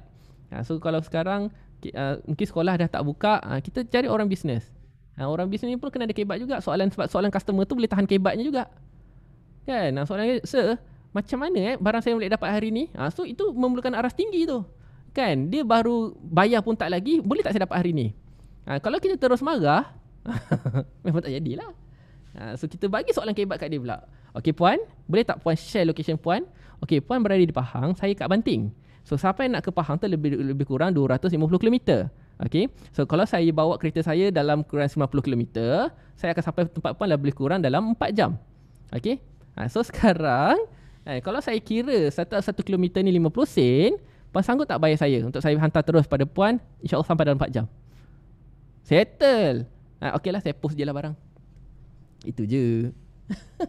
Sebab kadang-kadang diorang ni dia ingat COD tu kan senang je, macam kita duduk sebelah rumah dia. Tapi kita tak boleh marah dia. So kita boleh buat pilihan antara puan nak datang rumah saya COD kan, ataupun tunggu je postage. Kalau dia jawab, jauhnya rumah awak, tahu tak apa. Biar dia nampak dulu, biar dia yang cakap, jauhnya rumah awak, tak apa ke ni? Itu kalau saya pergi rumah puan, jadi dekat ke? Nampak tak? Kita tukar balik. Tahu tak apa. So itulah cara-cara dia macam mana nak handle customer yang nak COD, yang di mana kita tak buat COD. Faham Cuma bahasa tu janganlah ganas sangat. Okey, jangan ganas sangat. Sebulan pun tak apa. Tahu tak apa. Saya guna Grab Express kalau dia nak cepat. Betul? Saya setuju. Dan cara paling senang untuk kita tentukan harga kita lepas ni kan, kalau tak nak rasa sakit hati ke nak COD kan, Haikal kan, guna rate Lalamove. Guna rate Lalamove kan. Bukan kau hantar guna Lalamove, kau nak COD ni tapi kau tak tahu nak charge berapa. Guna rate Lalamove tu sebagai you punya benchmark. Maksudnya kalau dia start dengan RM7 ataupun RM15, kau start lah RM15 juga. Kau janganlah bagi RM5 je dah beli satu balang kan, nak free pula COD. Kau hantar pakai burung je, senang. Okey, so ada soalan tak nak tanya? Sebab kejap lagi kita nak habis dah. Saya minta maaf lambat sangat. Guna Eagle kan? Setuju. Pandai. Okey, so far untuk hari ni dapat idea macam mana you nak bersedia untuk lockdown nanti? Boleh so saya tak nak you serabut-serabut lagi. Dan semoga apa yang kita sampaikan ini akan memberi satu impact lah pada you semua, InsyaAllah. Alright. So last but not least, saya nak share satu benda lah dengan tuan-tuan puan. Boleh ke? Untuk penutup sesi hari ni, mungkin ada yang baru join And okay, baik sir. Kalau kita buat FBS untuk kosmetik, target audience apa ya yang boleh fokus? Tuan Fazilmi, soalan ini susah saya nak jawab. Bukan apa, sebab saya tak nak main teka-teka.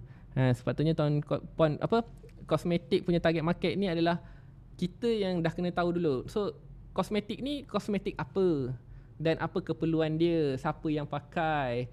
So benda-benda macam ni adalah benda yang kita kena settlekan dulu sebelum kita buat ads. Bukannya kalau tanya saya lah kan, ataupun cikgu-cikgu ads yang lain, apa yang dia akan buat, pasti dia akan buat random dulu. Maksudnya open audience, okay? Maksudnya broad audience. Waktu kita buat video kan, video tentang kosmetik kita buat broad audience. Daripada orang yang tengok video kita tu, kita akan retargeting balik dengan satu video. Daripada yang video yang kedua tu, kita retargeting balik dengan satu iklan. Itu flow dia. Tapi kalau tanya saya apa nak kena buat, edit apa dia punya apa nak kena buat, itu susah. Sir, ejen diorang risau buat COD dan takut nak keluar buat postage. Macam mana dia nak bantu? Ejen diorang risau nak buat COD dan takut nak keluar buat postage.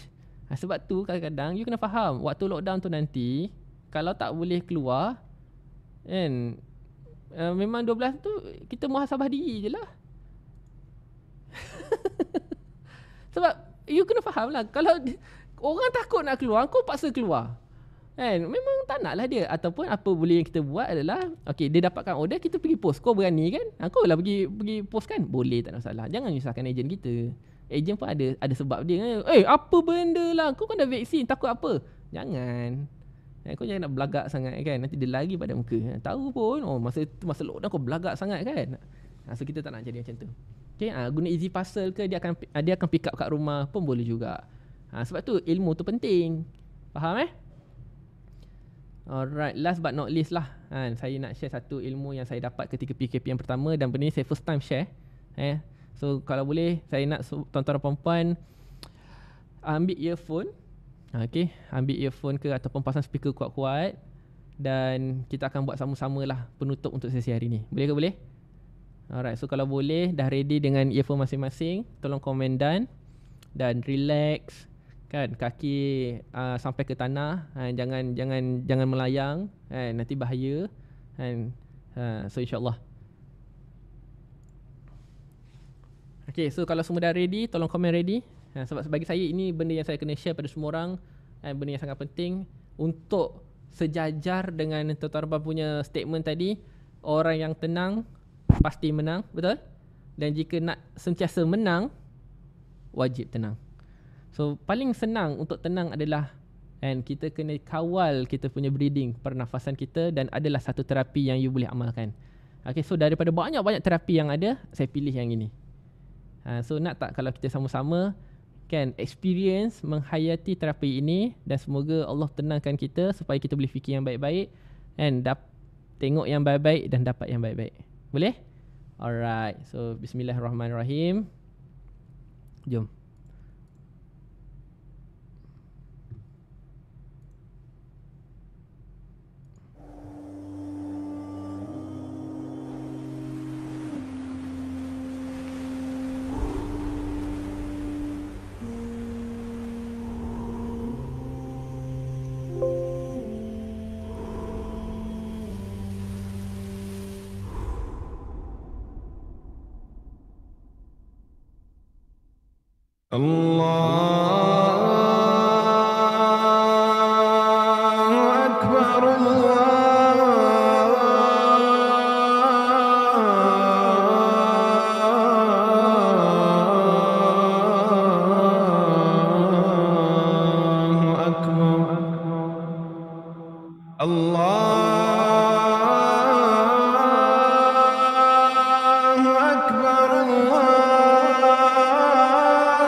أشهد أن لا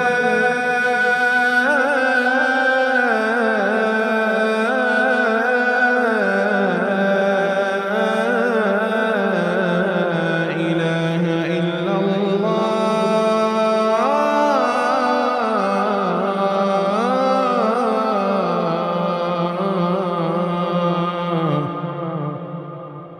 أشهد أن لا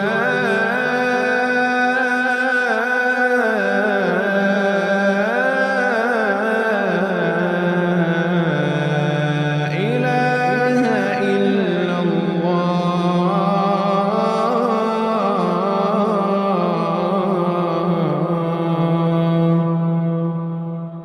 أشهد أن محمدا رسول الله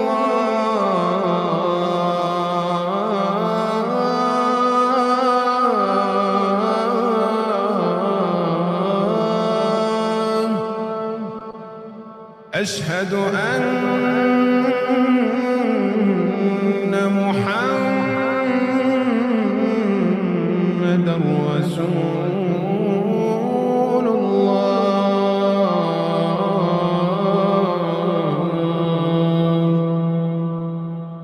حي على الصلاة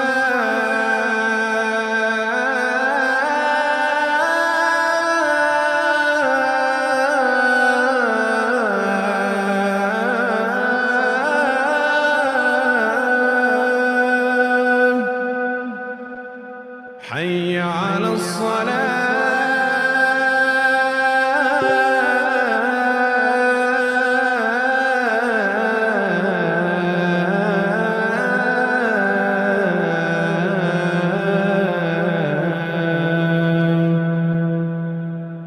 حي على الفلاح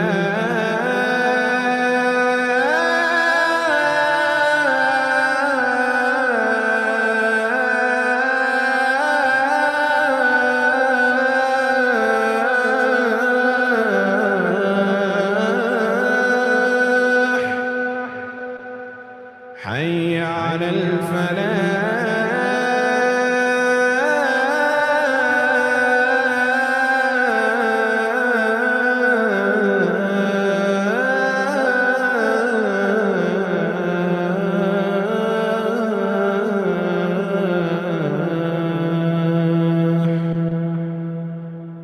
الله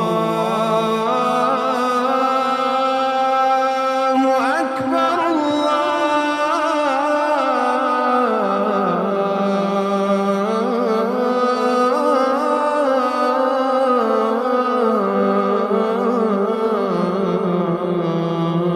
الله أكبر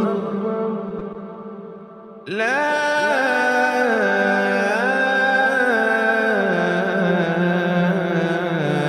إله إلا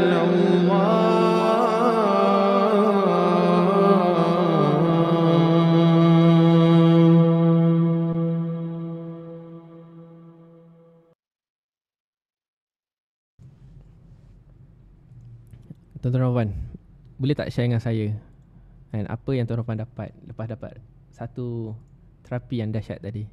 Simple je, azan. Tetapi kenapa saya pilih daripada banyak-banyak terapi, saya pilih azan kan? So azan ini adalah satu benda yang saya PKP yang pertama lah, rindu sangat.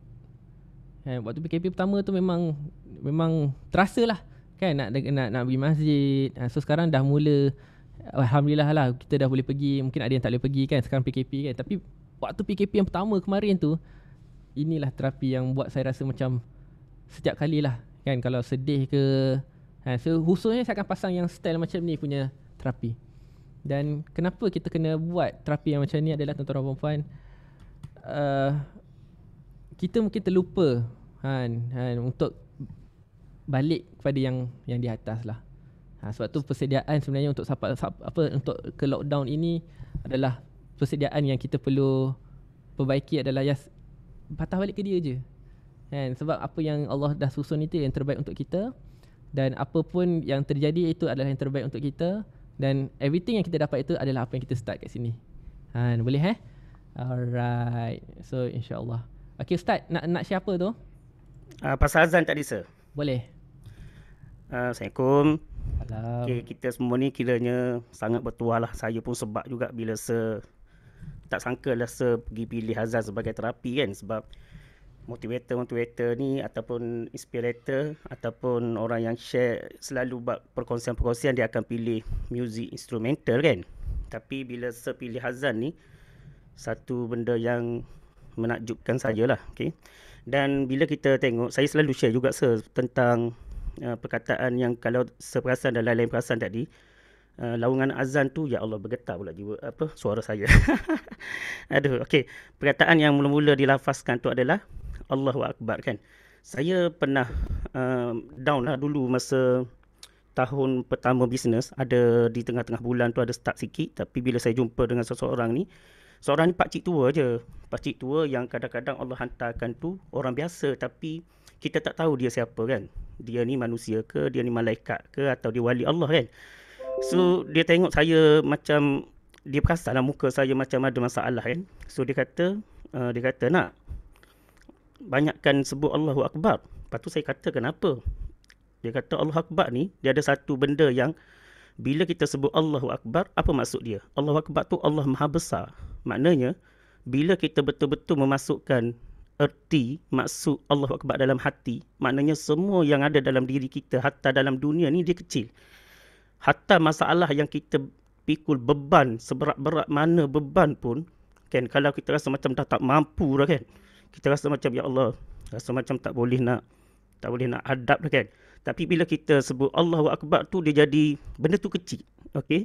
Tapi bila kita sebut Allahu Akbar dan kita rasa masih lagi masalah kita tu besar, maknanya kita belum memasukkan maksud dan erti sebenar Allahu Akbar dalam diri kita. Tu yang pertama sir. So bila sebut pasal azan tu, saya teringat baliklah kata pakcik tu kan. So itu yang membuatkan saya bila kadang-kadang bila ada masalah kan, sebelum tidur saya lazimkan mula-mula dengan istighfar dulu kan. Lepas tu subhanallah, alhamdulillah, Allah Akbar kan. At least 1 kali setiap perkataan tu, setiap lafaz. Kemudian sampai dekat Allah Akbar ni kadang-kadang jiwa gementar tau. Sebab kita ada masalah, tapi kita lupa nak mengadukan kepada orang ataupun kuasa yang memberi masalah, iaitu Allah Subhanahu Wa Taala. Sebab innalillah wa inna ilaihi rajiun. Sesungguhnya kita ni datang daripada Allah, kepada Allah lah kita kembalikan. Maknanya jiwa kita, hati kita dan masalah kita pun Allah yang bagi. Kan? Tapi bila kita asyik mengadu pada manusia, betul, boleh, tapi kita jangan lupa untuk kita mengadu juga pada Allah. Sebab bercerita pada manusia pun ada masalah kadang-kadang kan. Jadi kadang-kadang dia memberi idea tu dengan dorongan nafsu dia, dengan kepentingan dia, betul tak? Tapi Allah tidak ada kepentingan untuk kita. Bahkan kita yang ada kepentingan daripada Allah. Itu yang sebenarnya. Yang kedua sir, lafaz syahadah lafaz Muhammad Rasulullah tu, saya nak mengajak rakan-rakan yang ada dalam Zoom bersama-sama hari ini, bila kita kalau boleh kita amalkan kaedah sebuah ni lah untuk menenangkan kita, iaitu dengan mendengar azan kan. So bila kalimah Nabi Muhammad tu, sebenarnya Nabi Muhammad adalah insan yang paling kuat cabaran dia. Daripada banyak rasul, ada 4 nabi lagi rasul yang pangkat dia ulul azmi. Daripada 4 ni, Nabi lah yang paling kuat cabaran dia. Nabi lah yang paling kuat. Sebab tu Nabi ni utusan yang terakhir, di mana utusan terakhir ni adalah untuk menutup segala-galanya lah. Maknanya kalau kita nampak keburukan yang ada hari ni, Nabi berdepan dengan banyak lagi keburukan kan. Kalau kita dengar cerita Nabi pergi Taif kan, bagaimana seorang kekasih Allah dihina macam tu sekali kan. So Nabi antara orang yang berdepani cabaran. So dalam bisnes, kalau kita banyak baca sirah-sirah Nabi, dan insya-Allah jiwa kita kuat. Okey. InsyaAllah jiwa kita kuat. Macam mana Nabi berdagang barang orang lain. Nabi tak berdagang barang dia. Nabi berdagang barang Siti Khadijah. Tapi barang dagangan Nabi laku keras. Sebab apa? Sebab sifat Al-Amin ada pada Nabi. Itu membuatkan orang percaya. Dalam bisnes kan orang trusted. Kenapa kita join kelas Sir?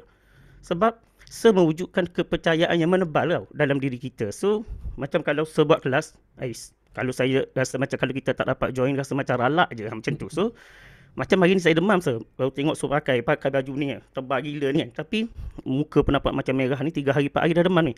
Tapi bila dengar Sir nak buat kelas, rasa tak boleh ni kalau tak join.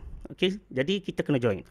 Kemudian hayalah solah, kemuncak untuk kita ni rasa diri kita ni sentiasa humble, dengan duit yang banyak, dengan pangkat yang banyak, dengan nikmat serta achievement kita yang banyak sebelum ni, adalah ketika kita sujud di dalam solat. Sebab saat dahi kita bertemu tanah atau bertemu lantai, di situlah saat rendahnya hidup kita. Sebenarnya la haula wala quwwata illa billahil aliyil azim. Tiada kekuatan Kalau Allah tak tolong, kita lemah, kita hina, kita ni tak ada apa-apa pun. Tapi disebabkan Allah yang menaikkan kita, Allah yang apa? Ya Allah, sekejap saya tutup lah. Allah yang menaikkan darjat kita, maka kita dapat sesuatu nikmat dan kemuliaan di mata manusia. Alhamdulillah. Kemudian Allah sambungkan syariat azan tu dengan hayya 'alal falah. Sebab tu bila kita solat, dahi kita betul-betul sujud, merendahkan diri, maka Allah akan berikan kita kejayaan lebih dan lebih lagi lah. Sebab tu hayya 'alal falah tu adalah marilah menuju kepada kejayaan. Sebab itu perkataan kejayaan tu hanya datang selepas daripada kita solat. Solat ni imanuddin, as-solat imanuddin. Dia tiang. Kalau rumah ni tak ada tiang, macam mana rumah cantik pun dia akan tak berapa nak sempurna lah. Sebab tu orang bisnes yang baik adalah orang bisnes yang hati dia kuat, jiwa dia kuat, ibadah dia banyak, jiwa dia lembut, jiwa dia sangat humble. So itu datang daripada solat. Kalau kita tak solat, kita tak dapat semua benda tu. Kemudian yang terakhir, Allah tutupkan pula dengan perkataan Allahu Akbar sekali lagi. Perasan tak tuan-tuan perempuan? Itu menunjukkan bahawa dalam hidup kita ni, kita tidak akan dapat jumpa masalah kalau kita sentiasa letakkan, dia panggil apa pengharapan ar-raja kepada Allah Subhanahu Wa Taala. Jadi kita dapat sesuatu yang besar lah daripada sharing pada hari ni. Sebelum ni kita banyak main instrumental music kan. So betul lah dia boleh menenangkan kita, tapi dia sekadar menenangkan dalam 5 saat, 10 saat. Tapi kalau kita mendidik jiwa kita dengan azan seperti mana yang saya tunjukkan tadi, dia masuk dalam hati kita dan insya-Allah dia akan jadi satu aura yang kekal lah. Okey, mudah-mudahan. Sekian, wallahu a'lam. Wallahu a'lam. Terima kasih Una. Saya pun nak ucapkan terima kasih pada Una. So Una ni adalah sahabat saya, business partner saya dalam Seek for Future, kan. Dan itulah kadang-kadang bila saya buat sharing ni, orang rasa macam sesi saya mesti sentak, sedih, kan. Tapi tak. Kenapa kita jadi sedih? Sebab kita nak jadi orang yang lebih baik. Dalam bisnes ni itu yang benda yang penting lah yang kita kena lalui. Dan insyaAllah lah semoga apa yang kita belajar hari ni sampai pukul 12 ini memberi manfaat dan membukalah hati dan minda tuan-tuan perempuan. So business is just not about tentang technical, tapi yang paling penting lah berapa lapang hati you. So kalau hati you lapang, insyaAllah. Okay. So Allah tu nak bagi banyak, tapi kalau kita tak bersedia untuk menerima yang banyak tu, so sebab tu dia ada delay. Okay. So Alhamdulillah. So saya nak ucapkan tahniah dan terima kasih pada semua orang yang ada pada hari ini. Saya nak ucapkan tahniah dan all the best. Saya doakan anda semua boleh menghadapi lockdown ni sama-sama. So jangan overthink sangat. Kita sentiasa ada Allah. Tapi walaupun kita ada Allah, kita sentiasa kena ada usaha juga lah. Sebab kadang-kadang kalau kita nak makan, kita hanya sekadar kita minta dengan Allah, dia tak jadi. Hukum dia kena cari makan dan makan. Barulah makan kenyang atau tidak, sedap atau tidak, itu adalah rezeki. So yang baik semua datang dari Allah, yang silap dan salah datang dari sendiri. Saya Sedharma, Una, kan. So kami berdua tak sabar nak tunggu anda semua di puncak kejayaan. Okay, so wabillahi taufiq hidayah. Kita tangguhkan sesi kita hari ini dengan tasbih kafarah dan surah Al-As. Subhanakallahumma hamdika asyhadu an la ilaha illa anta astaghfiruka wa atubu ilaik. Wal 'asr innal insana lafi illa allazina amanu wa 'amilus solihati tawassaw bil haqqi wa amin amin amin amin ya rabbal alamin. So hari ini tuan-tuan puan-puan, sahabat-sahabat semua, kita semua berkawan di atas muka bumi ini sampai satu masa nanti insya-Allah kita akan berjiran di syurga nanti. So jangan lupa senyum, jangan lupa bahagia.